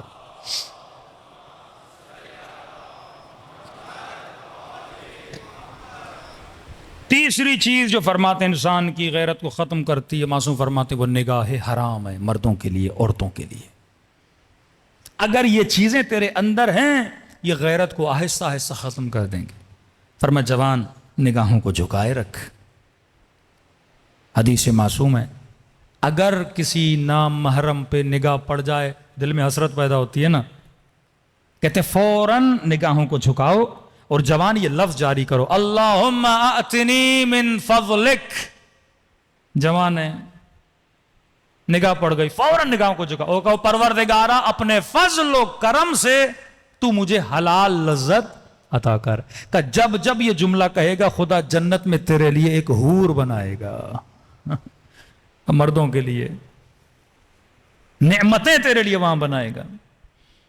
اور یہ صرف نامحرم، کسی کے مال کو دیکھو، کسی کے گھر کو دیکھو، کسی کی دولت کو دیکھو، کسی کی شہرت کو دیکھو، کسی کی عزت کو دیکھو، یہ جملہ کہو، اللہم آتی، اے خدا میں تجھ سے مانگتا ہوں اپنے فضل و کرم سے مجھے کیا کر؟ عطا کر۔ نگاہ حرام سے بچو جس طرح حضرت یوسف بچے۔ چوتھی چیز جو انسان کی غیرت کو ختم کرتی ہے، معصوم فرماتے ہیں شراب کا پینا، نشہ غیرت ختم کرتا ہے۔ اتنی تاکید کیوں ہے کہ اسلام میں شراب حرام ہے؟ تمیز ختم ہو جاتی ہے۔ میں نے کہا عقل کا کام کیا ہے؟ بریک لگانا۔ جب بندہ نشے میں ہوتا ہے بریک فیل ہو جاتا ہے۔ میں مثال دے رہا ہوں، ایک جوان شہوت سے بھرا ہوا ہے، اس کی کسی خاتون پہ نگاہ پڑی، اندر سے شیطانی سپاہی اسے حکم دے گا گناہ کرنے کا، لیکن کیونکہ اس کی عقل ایکٹیو ہے، اسے کیا کرے گی؟ گناہ سے روک لے گی۔ لیکن یہی بندہ جب شراب کی حالت میں ہوگا، فوراً جب نگاہ پڑے گی نامحرم پہ، یہ رکے گا نہیں، فوراً کوئی جملہ بولے گا، گناہ کی دعوت دے گا۔ کیوں آج ویسٹرن سوسائٹی میں، ایک میں تحقیق پڑھ رہا تھا، ایوری 7 منٹس امریکہ میں ایک ریپ ہوتا ہے، ہر 7 منٹ میں۔ ایسی سوسائٹی جہاں پہ پولیس، جہاں پہ قانون، یعنی ایسا بھی نہیں کہ ایسا معاشرہ ہو جہاں پہ نوجوان اپنی شہوت اتار نہ سکے، گناہ جگہ جگہ چپے چپے پہ اویلیبل ہے۔ اس سوسائٹی میں ہر 7 منٹ پہ ایک ریپ ہو رہا ہے۔ جاپان کے ریپ کا ریشو آپ نکال کے دیکھیں، آپ پریشان ہو جائیں گے۔ کیوں؟ کیونکہ اکثر لوگ کیا کرتے ہیں؟ نشے میں ہوتے ہیں، پتہ ہی نہیں ہوتا میں کیا کر رہا ہوں۔ سیٹرڈے سنڈے نائٹ شیطان ان کو شراب پلاتا ہے، اور شراب میں جب مگن ہو جاتے ہیں اس وقت کیا کرتے ہیں؟ کبھی ریپ کرتے ہیں، کبھی گناہ کرتے ہیں۔ بعض روایات میں ہے کہ خنزیر کھانے سے بھی غیرت ختم ہو جاتی ہے، اس کا فزیکل۔ اور حیوانوں میں دیکھا جائے، ایک انگریز رپورٹ لکھتا ہے کہ واقعاً تمام تر حیوانوں میں سب سے زیادہ کم غیرت اگر کوئی حیوان ہے وہ کون ہے؟ خنزیر ہے۔ اسے کبھی بھی اپنے ہم نوع پر غیرت نہیں آتی، لیکن اب مرغے کو دیکھیں، کوے کو دیکھیں، دوسرے حیوانوں کو دیکھیں، غیرت آتی ہے۔ تو معصوم چاہتے ہیں کہ تیرا وجود صحیح سالم رہے، غیرت مند رہے۔ صلوات پڑھے محمد و آل محمد۔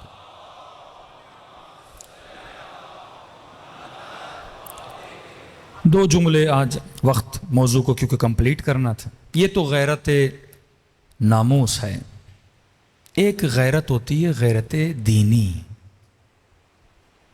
یعنی دشمن سارے کام کر رہا ہے، ناموس کی غیرت بھی ختم کر رہا ہے، قرآن جلا کے، توہین کر کے، آپ کے مقدسات کی غیرت کو بھی ختم کرنا چاہتا ہے. دوسرا علماء کی توہین کر کے، یہ بھی غیرت دینی ہے کہ آپ کے کسی عالم کی توہین ہو، آپ کو غیرت آئے. مراجع کی توہین کر کے جوانوں کے وجود سے غیرت کو ختم کرنے کی کوشش کی جا رہی ہے. میں نے 2-3 مجالس میں پڑھا آیت اللہ العظمی قاضی، یہ جو لباس ہے نا، امامہ ابا قبا، آغا قاضی کے بیٹے کہتے ہیں جب بابا سوتے تھے تو اپنا امامہ اتار کے اوپر رکھتے تھے اور کبھی اپنے امامے کی طرف پاؤں کر کے نہیں سوئے. جب میں نے پوچھا کہ بابا امامہ آپ کا اپنا ہے، پاؤں کر کے کیوں نہیں سو رہے؟ کہتے ہیں امامہ ہے تو میرا لیکن نسبت حسین سے ہے، نسبت میرے جد رسول خدا سے ہے. امامے کی توہین، لباس کی توہین. اب ایک نئی ٹیکنیک آئی ہے کراچی میں کہ ہم بے وقت اور بے وقار کیسے کریں ایک عالم کو.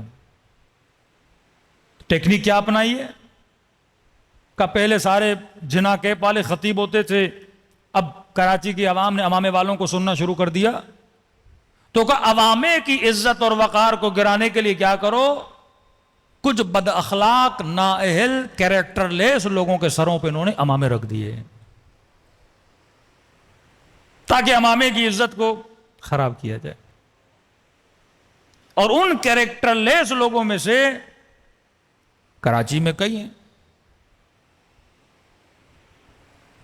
2 لوگ ٹی وی پہ اینکر تھے، 2 لوگ، ایک دنیا نیوز پہ تھا، ایک سچ نیوز پہ تھا. دونوں نے تقریریں کرنا شروع کر دی ہیں. ایک نے داڑھی بڑی کی ہے، دوسرے نے بال بڑے کیے ہیں. ایک نے امامہ رکھا، ایک نے جناکیب رکھی ہے. اور لباس کا مذاق، امامے کا مذاق، ابا ہے، قبا ہے، یہ لباس ہے صاحب و زمان ہے. حلیے بدلنا اس لباس کے، رنگ برنگی چیزیں اس لباس پہ رکھنا تاکہ مذاق اڑایا جائے. یہ بھی ایک طریقہ ہے امامے کے مذاق اڑانے کا کہ آپ ایک بندر کے سر پہ امامہ رکھو. مذاق بندر کا نہیں، مذاق امامے کا ہے. ایک نااہل بندے کے سر پہ امامہ رکھا جائے. پھر رسول کی حدیث یاد آتی، آخری زمانہ آئے گا کہ ممبر پہ بندر بیٹھیں گے، ناچیں گے، اچھلیں گے، کودیں گے اور لوگ مزہ لیں گے. چلو بات یہاں تک ہوتی تو بات کافی تھی، لیکن پھر اسی ممبر پر اب دیکھو، پہلے وہ ذاکر باز، وہ خطیب باز جو علماء اور مراجع کی توہین کرتے تھے، بندہ کہتا تھا چلو مولوی نہیں ہے نا، مولوی دشمنی ہے، اس کو حسد ہے، بغض ہے، جاہل ہے. لیکن اب صاحب امامہ اگر مرجع کی توہین کرے، اس سے بڑا تو کوئی خائن نہیں ہے نا، کہ صاحب الزمان کا لباس پہنے اور امت کے علماء کی توہین کرے. اپنے زمانوں کو کتاب ضرور لے کر دیے، پروٹوکولز آف جوز، یہودیت کے پروٹوکولز، لکھا ہے کہ ہم کس طرح امت محمد میں تفرقہ ڈالتے ہیں. CIA کے پریویس ہیڈ کا انٹرویو پڑھیے، وہ کہتا ہے ہم نے بڑی جنگیں کی مسلمانوں میں، جنگ میں بڑا خرچہ ہے، فائدہ نہیں ہے، اب بہترین طریقہ یہ ہے ان کو آپس میں لڑاؤ، شیعہ سنی آپس میں لڑیں، شیعہ آپس میں لڑیں. تھوڑا پولیٹیکل اویئرنس اپنے وجود میں لائیے، واقعات اور حالات کو سمجھنے کی کوشش کریے. عراق کے شیعہ، لبنان کے شیعہ، آذربائیجان کے شیعہ، ایران کے شیعہ، 5ویں پاکستان کے شیعہ، انڈیا کے شیعہ، 6 ملک. ان 6 ملکوں میں کسی بھی ملک میں شیعوں میں اتنا جھگڑا اور تفرقہ اور دھڑا بندی نہیں ہے جتنی پاکستان میں، کسی ملک میں نہیں ہے. ایک عجب معاملہ ہے پاکستان کا، کیونکہ انقلاب اسلامی کے بعد سب سے زیادہ پروکسیز یہاں بنی. ڈالر کا زور، ریال کا زور، جتنا ہو سکے دھڑا بندی کرو، کہیں ایسا نہ ہو کہ شیعہ مضبوط ہو جائے. اب اس کو توڑنے کے لیے کیا کرو؟ علماء کو بدنام کرو، نام خراب کرو. اب معاملہ لباس میں ہے. مولویوں کا لباس پہنا کر عالم کو بدنام کرو. ان کی نجی محفلوں میں آپ جائیں گے, زبان سے گالی کے علاوہ کوئی لفظ نہیں نکلتا. ان کی نجی زندگی آپ دیکھیں گے تو یہ غیرت دینی ہونی چاہیے. خمینی مدرسے فیضیہ میں کہنے لگے, اے اہل قوم تمہاری غیرت کو کیا ہوا ہے کہ امامہ پہن کر دین کی توہین کی جا رہی ہے, کہ اور کچھ نہیں کر سکتے, ان کے سروں سے امامے کیوں نہیں اتارتے؟ یہ لباس ابی عبداللہ الحسین ہے, یہ لباس امام زمانہ ہے. اور ایسے لوگ یہاں بن رہے ہیں اور اہل ولایت دیکھ رہے ہیں. یہ بھی غیرت کی کمی ہے. دینی غیرت جب کم ہو جائے اور وہن عالم وہن مذہب, مولا فرماتے ہیں ہر گناہ کی معافی ہے, توہین مذہب کی معافی نہیں ہے. توہین مذہب کا صرف یہ مطلب نہیں کوئی علم کی توہین کرے, کعبۃ اللہ کی توہین کرے. شعائر اللہ کا مطلب ہر وہ چیز جو معاشرے میں اللہ کے نام کو بلند کرے. علم کو دیکھ کر عباس یاد آتے ہیں, زری کو دیکھ کر حسین یاد آتے ہیں. یہ وہ شعائر ہیں جو سانس نہیں لیتے لیکن زندہ شعائر اللہ علماء ہیں. حدیث العلماء ورثۃ الانبیاء, غیبت امام کے بعد اگر اللہ کی نگاہ میں کسی کی قدر و قیمت ہے علماء ہیں. اور شیعوں کی طاقت مرجعیت ہے. واللہ اگر مرجعیت نہ ہو شیعوں کا وجود ہی نہیں ہے. ملینز آف ڈالرز لگے عراق میں شیعہ سنی جنگ کرنے کے لیے. سیستانی نہ ہوتے عراق تباہ ہو چکا ہوتا. بلینز آف ڈالرز لگے ایرانی قوم پر. ابھی ریسنٹلی یہودیوں نے ایک آرٹیکل چھاپا انگلینڈ میں, ہر سال ان کا آرٹیکل آتا ہے. وہ لکھتے ہیں کہ 2024 تک شیعت کا ڈاؤن فال شروع ہو جائے گا. شیعت کا گولڈن ٹائم ختم ہے. ابھی ان کی اپنی کیلکولیشن ہے. ریزن کیا بتاتا ہے کہ 2 ریزن ہیں. سیستانی بھی 80 کو کراس کر چکے ہیں, خامنئی بھی 80 کو کراس کر چکے ہیں, اور ان دونوں کے بعد ہمیں عالم تشیع میں لیڈرشپ نظر نہیں آتی. جیسے یہ 2 جائیں گے شیعہ بکھر جائیں گے, ڈاؤن فال آف شیعہ شروع ہو جائے گا. وہ بھی جانتا ہے کہ شیعت کی طاقت کیا ہے, تبھی ایسے لوگ پیدا کیے جاتے ہیں افسوس سے. اور رہبر معظم کے زخمی ہاتھ کا مذاق اڑایا جائے. بھائی یہ ہاتھ زخمی کہاں ہوا تھا؟ گناہ کرتے وقت یا راہ خدا میں جہاد کرتے ہوئے؟ جمعے کا خطبہ دیتے ہوئے بم بلاسٹ ہوا, اللہ کا نام لیتے ہوئے بم بلاسٹ ہوا تھا, ترویج دین کرتے ہوئے بم بلاسٹ ہوا تھا اور ان کا ہاتھ زخمی ہو گیا. یہ تو بالکل ایسے ہے کہ کراچی میں کوئی بم بلاسٹ ہو, 10 لوگ مر جائیں اور 15-20 لوگ زخمی ہو جائیں, اور آپ ان کے گھروں میں جا کے ان کے زخمی ٹانگوں کا مذاق اڑاؤ. یہ تو حرکت بنو امیہ ہے کہ حضرت عباس کے دونوں بازو کٹ گئے اور تو عباس کا مذاق اڑانے لگے.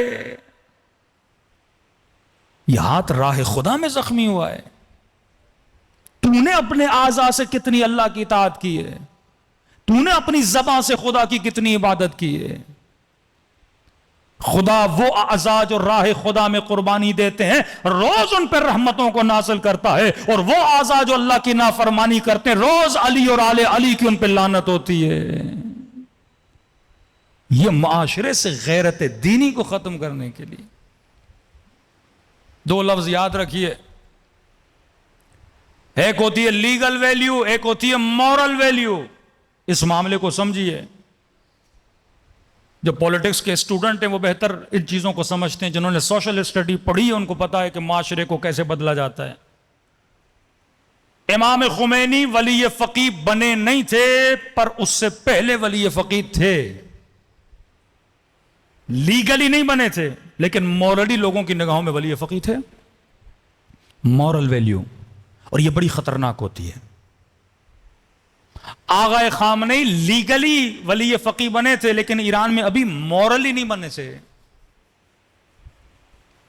اور جب موسوی اور احمدی نژاد کی لڑائی شروع ہوئی ایران میں, اس وقت دنیا نے کہا اب خامنئی مورلی بھی ولی فقیہ بن. مورلی کا مطلب کیا کہ آپ کو ایک لیگل ویلیو دی جاتی ہے, لیکن مورلی بھی لوگ اس مقام کو اتنا سمجھیں اور آپ کی اطاعت اتنی کریں کہ یہ جب آقا خامنہی نے تقریر کی کہ اے خدا، اے امام زمانہ، یہ حکومت میرے پاس ہے، اب بدن ضعیف ہے، ہاتھ کمزور ہے مولا، اب ملک ہاتھ سے نکلا جا رہا ہے، اب ہمارے پاس آپ کے علاوہ کوئی نہیں ہے۔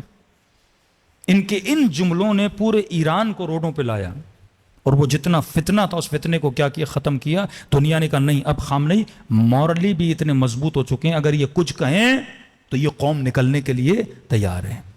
آغا سیستانی لیگلی ولی فقیہ نہیں ہیں، بل مورلی علاق میں ایز ولی فقیہ ہیں۔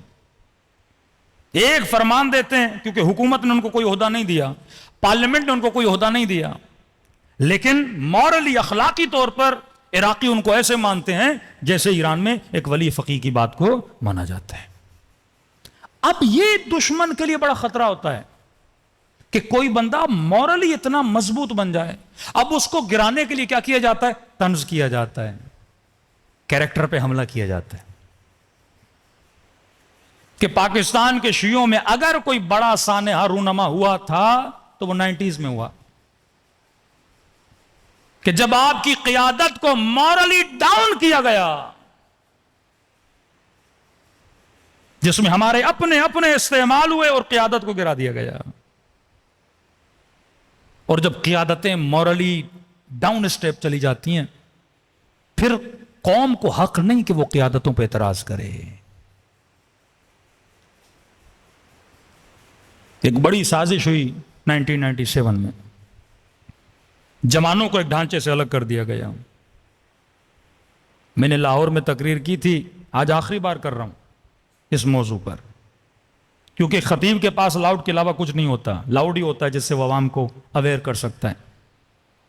چند آپ کو ہنٹ دے رہا ہوں جس سے آپ سمجھیں، کیونکہ واقعہ جب رونما ہوتا ہے اس وقت بندے کو پتہ نہیں ہوتا کیا ہو رہا ہے۔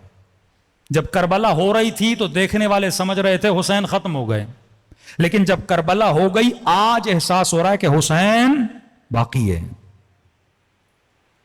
1999 میں مارشل لا لگا پاکستان میں، اس سے پہلا والا مارشل لا کس کا تھا؟ ضیاء الحق کا۔ جب مارشل لا لگا تو لوگوں کو نہیں پتا کیوں لگا، پتہ ہی نہیں ہوتا نا، ریزنز کیا ہیں، اسباب کیا ہیں، پتہ نہیں، مارشل لگا۔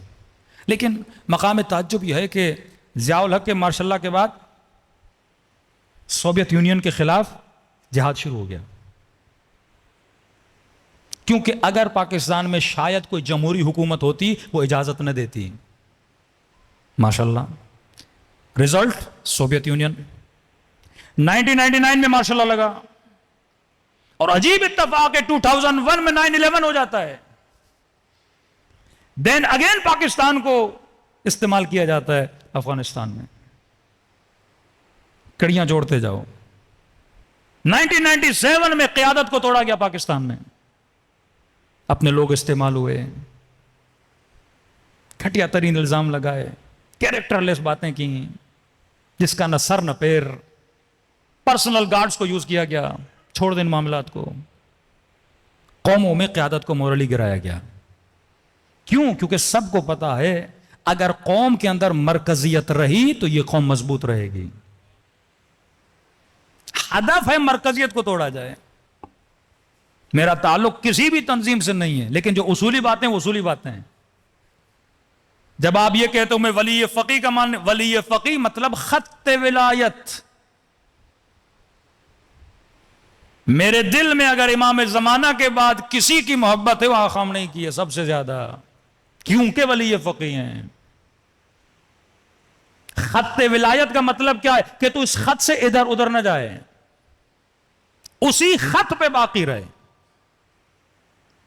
اگر خط سے ہٹا تو تیرے اندر اطاعت نہیں ہے، اور اطاعت نہیں تو عباس کا پیرو نہیں ہے۔ تو لاہور میں ایک میں نے تقریر کی اور کچھ جوانوں نے کلپ چلا دی ہمارے خلاف، کہ مولانا نے نمائندے ولی فقیہ پہ بات کی اور کہا کہ ویب سائٹ پہ جا کے لکھو کہ نمائندے ولی فقیہ کون ہے، اور ہم نے لکھا ہے اور جواب یہ ملا ہے کہ پاکستان میں نمائندے ولی فقیہ آغا حسینی ہیں۔ میں پولیٹیکل نمائندگی کی بات کر رہا ہوں، خمس کلیکٹر کی بات نہیں کر رہا۔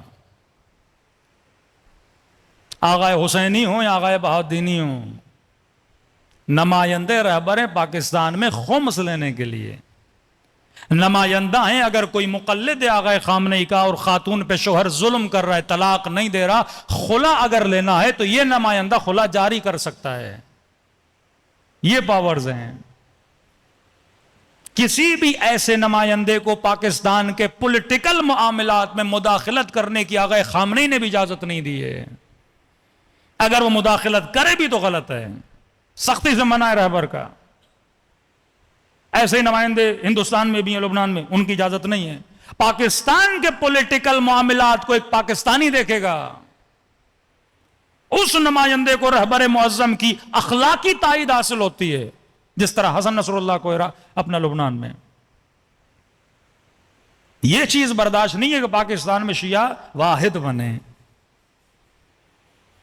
آج گلگت بلتستان آپ چلے جائیں، شرم آتی ہے، 2/3 شیعہ میجورٹی ہے۔ کبھی شیعہ وزیر اعظم وفا نہیں بنتا۔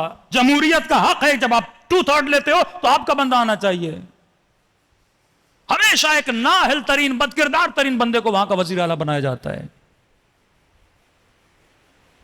جب میں نے آغا راحت سے کہا کہ مولانا اسمبلی میں ہیں تو شیعہ نہ کا شیعہ ہیں، پر اپنی تنظیم کے نہیں ہیں، سیاسی پارٹیوں کے ہیں، مولانا پینے پلانے والے لوگ ہیں، ان کے دل میں خوف خدا اور غیرت دینی ہوگی۔ اور وہ گلگت بلتستان کے 1997 میں 100% رزلٹ تھا کہ وہاں پہ کون جیتے گا، جب 5واں صوبہ بنا نہیں تھا، بے نظیر نے کام بنائیں گے، 100% یہ تھا کہ تحریک جعفریہ جیتے گی۔ اب اس تنظیم کو کوئی رہنے دے گا؟ نہیں۔ شہید حسینی نے کبھی مین تنظیم سے بغاوت نہیں کی۔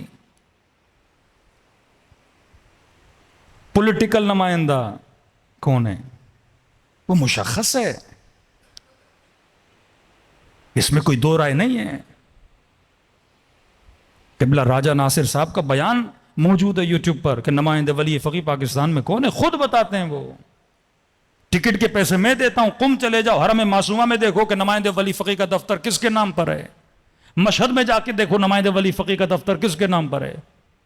اور تعجب یہ ہے کہ لاہور کے جوان آئے، کہنے لگے مولانا ہمیں پتہ ہی نہیں۔ پھر جوان ہمیں کہتے مولانا یہ مولوی آپس میں ملتے کیوں نہیں؟ میں نے کہا بھائی یہ کام تو میرا نہیں ہے، ہمارا کام ہے اس لاؤڈ پہ بولنا، علماء کا کام ہے آپس میں ملنا۔ لیکن پھر بھی ہم نے کچھ جوانوں کو پھر بھی آج سے 1-1.5 سال پہلے بھیجا آغا ساجد کے پاس، انہوں نے چھپ کے وہ ریکارڈنگ کی، ہمارے پاس موجود ہے، جس میں یہی بولا گیا کہ آپ کیوں نہیں ملتے، ایک کیوں نہیں ہوتے۔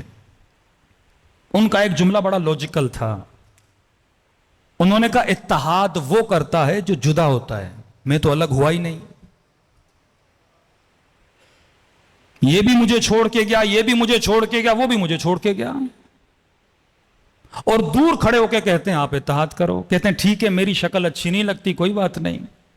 کھلم کھلا انہوں نے دعوت دی کہ قبلہ شیخ محسن کے پاس چلے جائیں، جو فیصلہ وہ کریں مجھے منظور ہے۔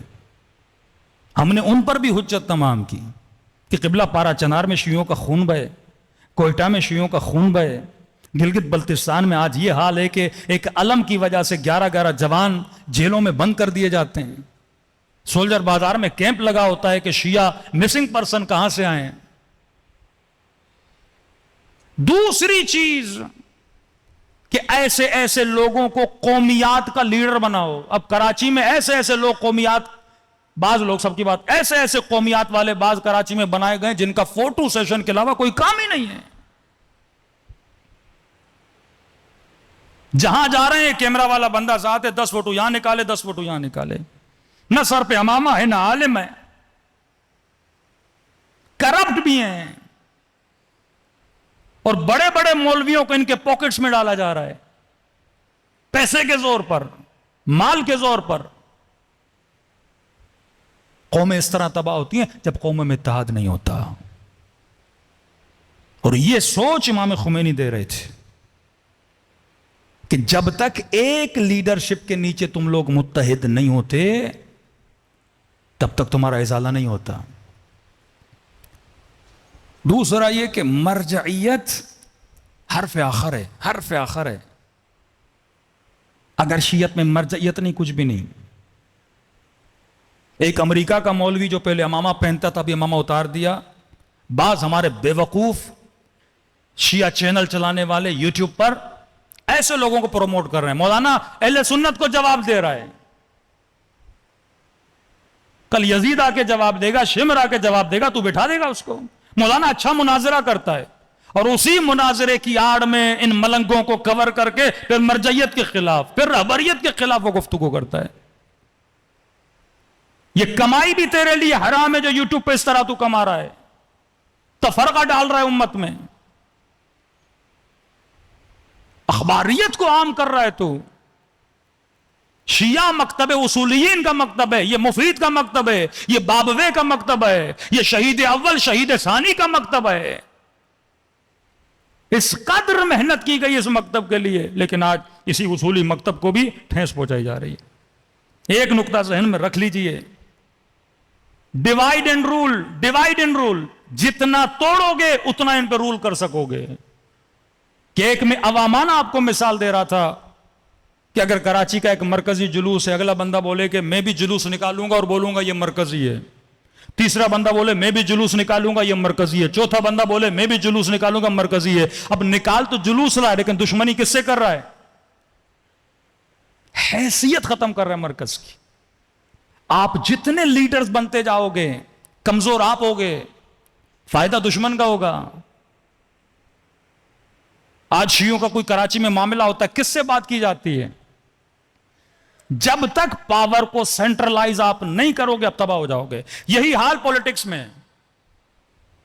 پاکستان میں جنگ پاور کی جنگ ہے، یا جمہوریت ہو یا ماشاء اللہ ہو. عوام کا مسئلہ نہ جمہوریت سے نہ ماشاء اللہ سے.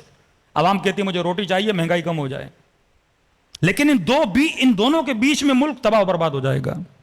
پاور جب تک ایک جگہ پہ آپ ٹرانسفر نہیں کرو گے، قوموں کے اندر جب تک اطاعت نہیں پیدا ہوتی. امیر المؤمنین کہتے تھے اطاعت کرو اطاعت. اگر اطاعت علماء کی نہیں ہے، مراجع کی نہیں ہے، انسان معاشرہ تباہ و برباد ہو جاتا ہے.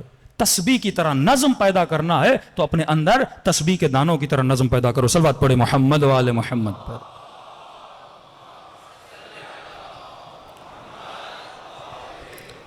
دوسری سازش کے انڈیویجولز کو مضبوط کرو. مثلا عارف کاظمی مجلس پڑھ رہا ہے، تھوڑا بہت مجمع آ گیا، کل میں کوئی تنظیم بناتا ہوں، کل میں کوئی مدرسہ بناتا ہوں، مجھے پیسہ دیا جائے گا. 100 میرے فالوور، 50 اس کے فالوور، 50,000 اس کے فالوور، 2,000 اس کے فالوور، پھر شخصیت پرستی، معاشرہ اس طرح ڈویژن ہو جائے گی.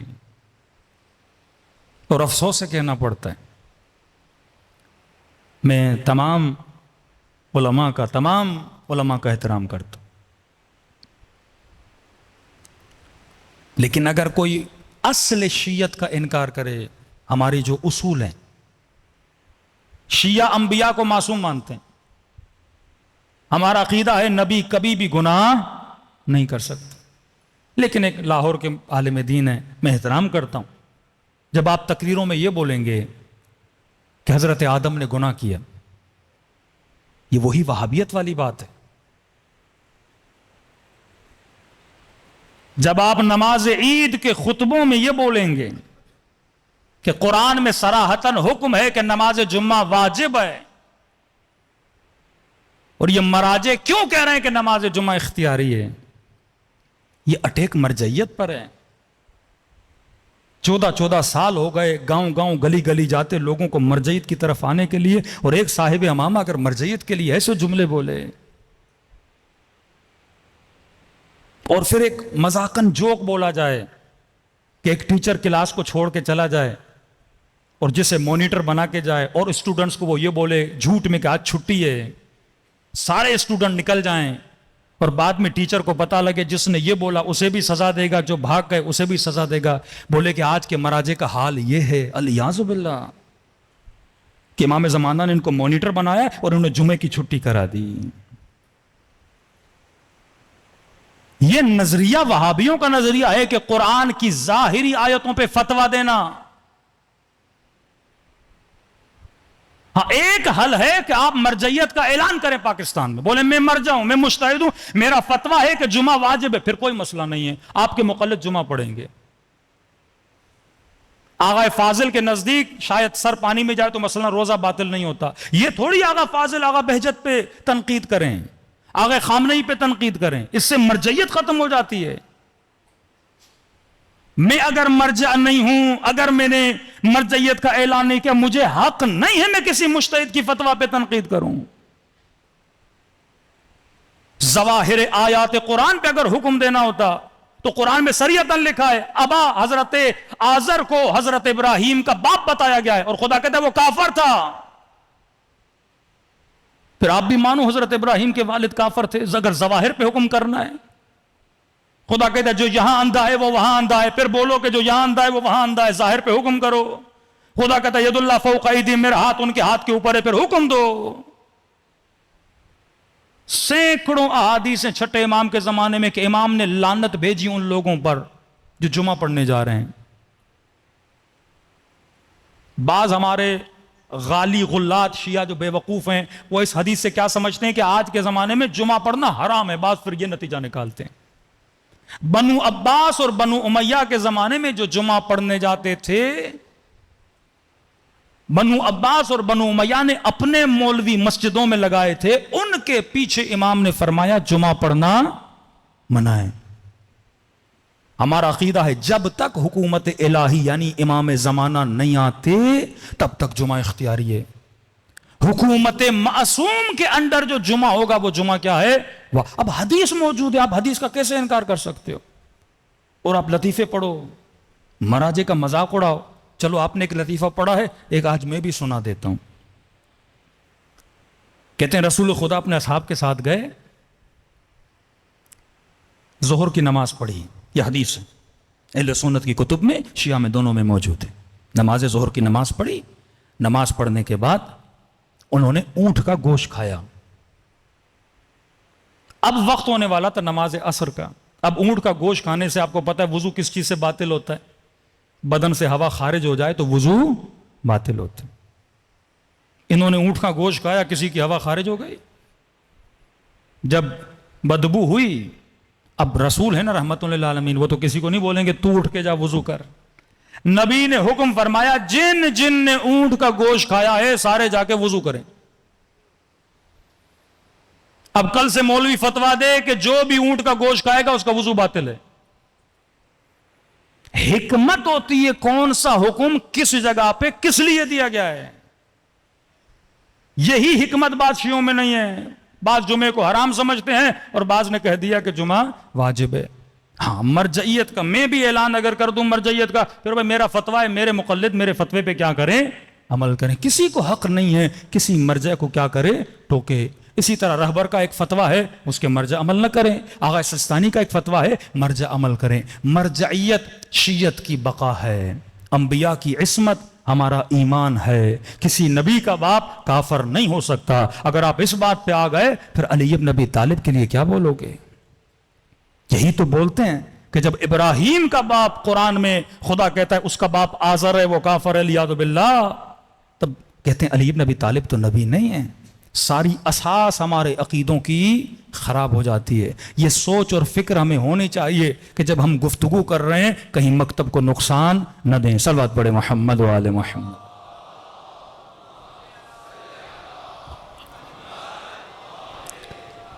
آج ابو الفضل العباس کی رات ہے. عباس مظہر اطاعت ہے، مظہر اطاعت.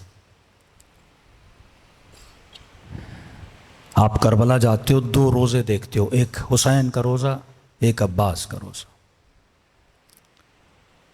دور سے ایسے لگتا ہے دونوں امام ہیں. کبھی سوچا اتنی فضیلت خدا نے عباس کو کیوں دی؟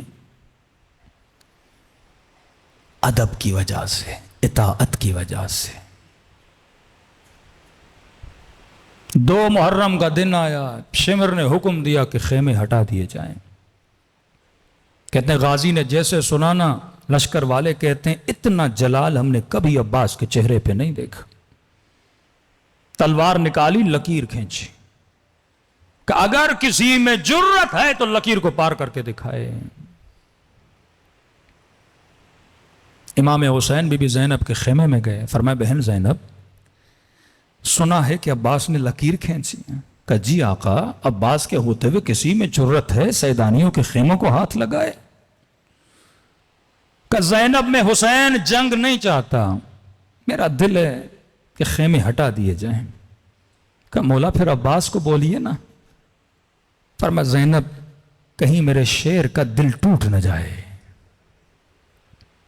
آقا حسین عباس آپ کو نہ کہہ سکتے ہیں؟ فرمایا بہن زینب جب حسن کے جنازے پہ تیر چلے تھے نا، میرے غازی نے تلوار نکالی تھی. میں نے کہا عباس تلوار نیام میں ڈالو، یہ وقت جنگ نہیں ہے. آغا پھر کب لڑوں؟ میں نے کہا عباس کربلا. کہا بہن زینب جب مدینے میں بیعت لینے آیا نا، اس نے کھلے دربار میں میری توہین کی تھی. عباس نے تلوار نکالی کہ مولا سر قلم کر دوں گا. میں نے کہا عباس ابھی نہیں، کربلا. کہا بہن زینب جب حر نے لجام فرس میں ہاتھ ڈالا تھا نا، میرے غازی کو بڑی غیرت آئی تھی، تلوار نکالی. میں نے کہا عباس ابھی نہیں، کربلا. کہا بہن زینب اب تو کربلا بھی آ گئی، کیا کہوں میں عباس کو؟ کہا حسین آپ گھبرائیے نہیں، میں عباس سے بات کرتی ہوں. حسین کی مشکل کشائی کے لیے اگر کوئی کربلا میں تھا تو علی کی بیٹی زینب تھی. کہا اما فضا عباس کو بلاؤ. بی بی فضا کہتی ہے میں نے دیکھا نہر کے کنارے کھڑے ہیں، لکیر کھینچی ہوئی ہے، ماتھے پہ پسینہ، جلال عباس کے چہرے پر آستینوں کو الٹا ہوا ہے. کہہ رہے ہیں کسی میں جرت آگے آئے؟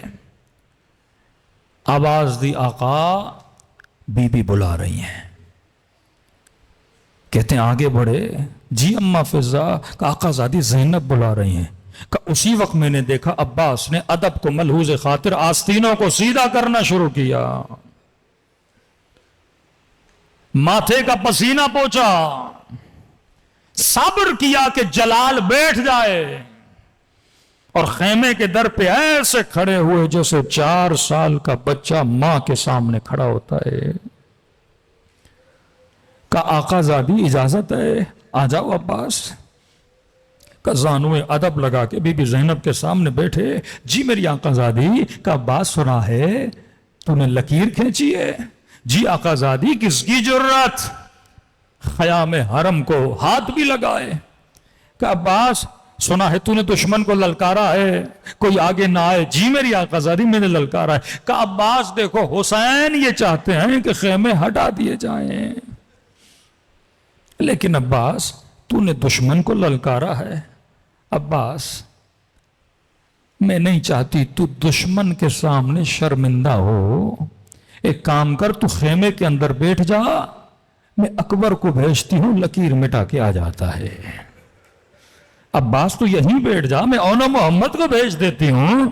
کہتے ہیں یہ سننا تھا نا. غازی عباس کھڑے ہو گئے، کہنے لگے آقا زادی عباس کی عزت کیا ہوتی ہے؟ اگر حسین نے کہا ہے میں خود ہاتھوں سے لکیر کو مٹانے جاؤں گا. ایسے عباس نہیں بنتے میرے عزیز. اطاعت ولی، اطاعت رہبر سے بندہ عباس بنتا ہے. آج اسی اطاعت کی کمی ہے. فرش عزا پہ آئے ہو، کہو خدایا مجھے عباس کا ادب نصیب کر، مجھے عباس کی اطاعت نصیب کر. دلوں کو کربلا لے جائیں، سلام کریں غازی کے کٹے ہوئے ہاتھوں پہ، سلام کریں اس زخمی آنکھ پہ جس میں تیر لگا تھا. السلام علی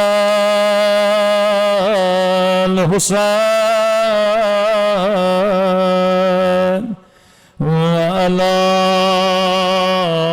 علی ابن وعلی اولاد وعلی صحابہ. سب مل کے السلام علی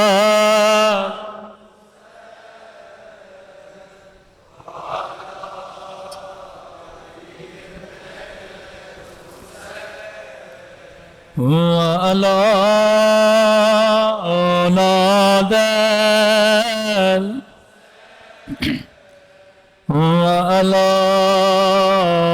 صحابہ سب مل کے السلام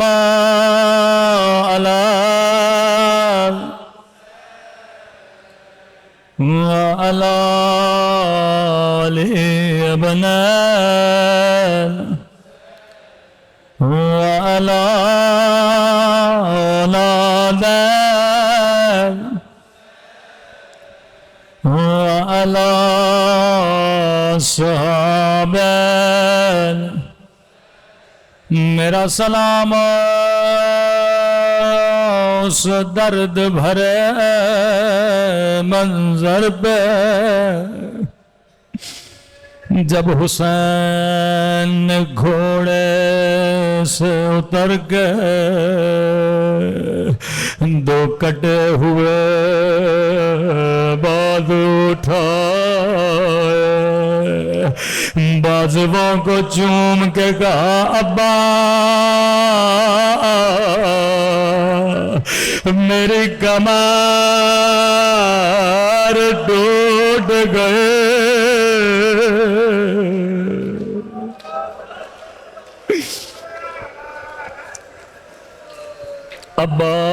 عباس میری کمر ٹوٹ گئے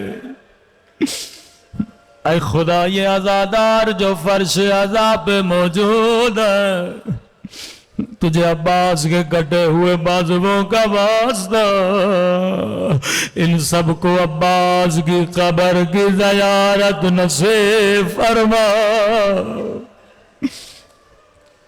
کربلا میں کچھ مزدور آیا کشمیری کے پاس گئے آغا کشمیری عباس کی قبر ٹوٹ گئی ہے کچھ مزدور بھیجیے تاکہ قبر کی مرمت کرے آغا کشمیری نے روکے گا مزدور کیوں بھیجوں میں خدا ہوں گا اپنے ہاتھوں سے قبر عباس بناؤں گا کچھ طالب علموں کو لیا مومنوں کو لیا سرداب میں گئے جب قبر بنانے لگے کسی مومن نے کہا آغا کشمیری ہم نے روایتوں میں پڑھا ہے غازی کا قد بڑا تھا جس کا قد بڑا ہو قبر بچے جتنے کیوں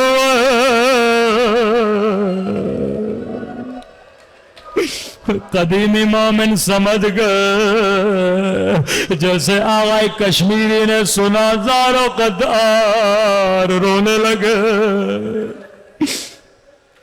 کہتے ہیں واللہ مجھے بھی نہیں پتا لیکن یہ سچ ہے قد اتنا بڑا تھا پاؤں زمین پہ لگتے تھے جب گھوڑے پہ بیٹھتے تھے فرماتے ہیں پوری رات راز و نیاز کیا خواب کے عالم میں امام زین العابدین کو دیکھا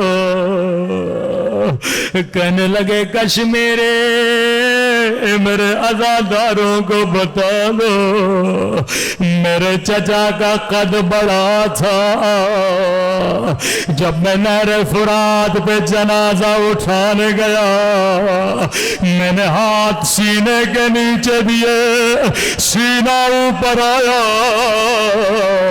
میں نے ہاتھ پاؤں کے نیچے دیے پاؤں پر آ گئے مقطع الاعضاء او چچا باز کے بدن ٹکڑے ٹکڑے ہو گیا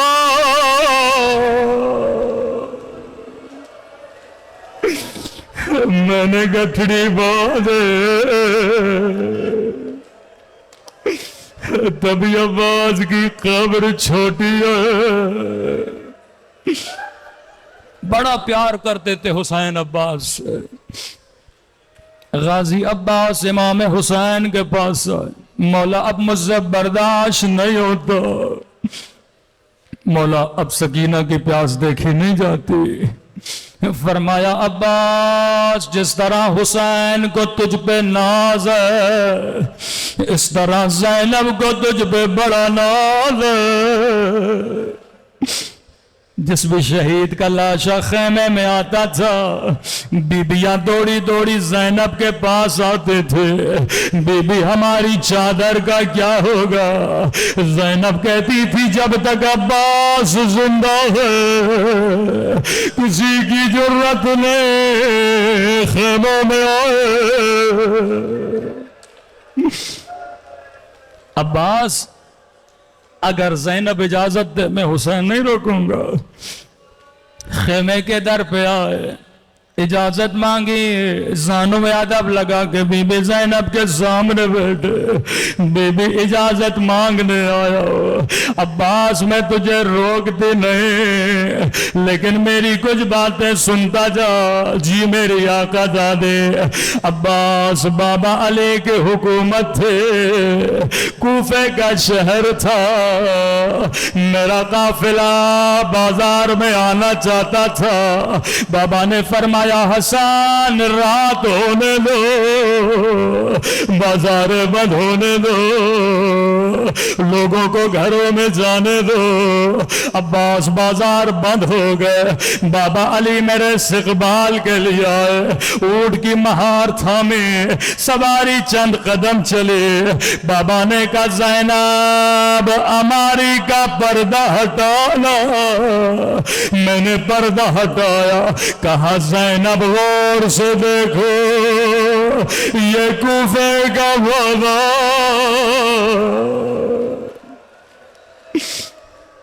عباس میری سمجھ میں نہیں آ رہا، بابا مجھے کیوں دکھا رہے ہیں؟ سواری آگے بڑھے، کہا زینب پردہ ہٹا، میں نے پردہ ہٹایا، پھر کہا زینب غور سے دیکھو یہ کوفے کا چوک ہے، میری سمجھ میں نہیں آیا، میں نے کہا بابا مجھے کیوں دکھا رہے ہیں؟ میری سواری کو بٹھایا، بابا کے آنکھوں سے آنسو جاری تھے، ایک مرتبہ میری کلائیوں کا بوسہ لینے لگے، میرے سر کا بوسہ لینے لگے، کہنے لگے زینب یہی بازار ہوگا، تیرے ہاتھوں میں رسیاں، تیرے سر پہ چادر۔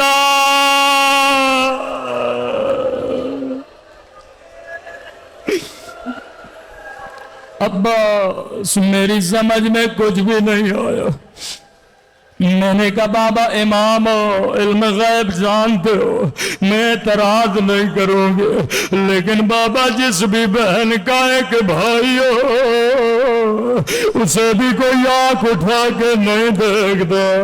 اللہ نے مجھے 18 بھائی دیے، اللہ نے عباس جیسا بھائی دیا۔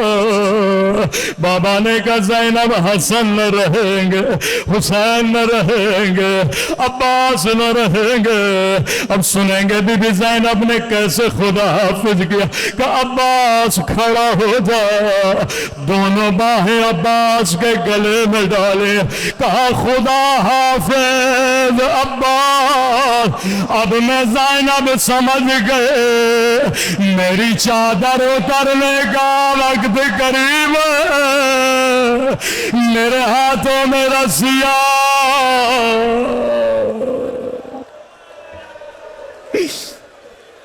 آخری جملہ زحمت دوا۔ ایک ذاکر کے خواب میں عباس آئے، اے ذاکر تو میرے شیعوں کو میرے اصلی مصائب کیوں نہیں سناتا؟ مولا میں نے پڑھا آپ کے بازو کٹے، آپ کی آنکھ میں تیر لگا کہ یہ میرے مصائب ہیں، اصلی مصائب نہیں۔ مولا اصلی مصائب کیا ہیں؟ کہ میرے عزاداروں سے ایک سوال کرنا۔ کہ مولا کون سا سوال؟ کہ میرے عزاداروں کو کہنا اگر تیری آنکھ میں چھید چلی جائے تجھے پوری پوری رات نیند نہیں آتے، میرے دونوں بازو کٹ گئے، ظالم نے تیر مارا، میری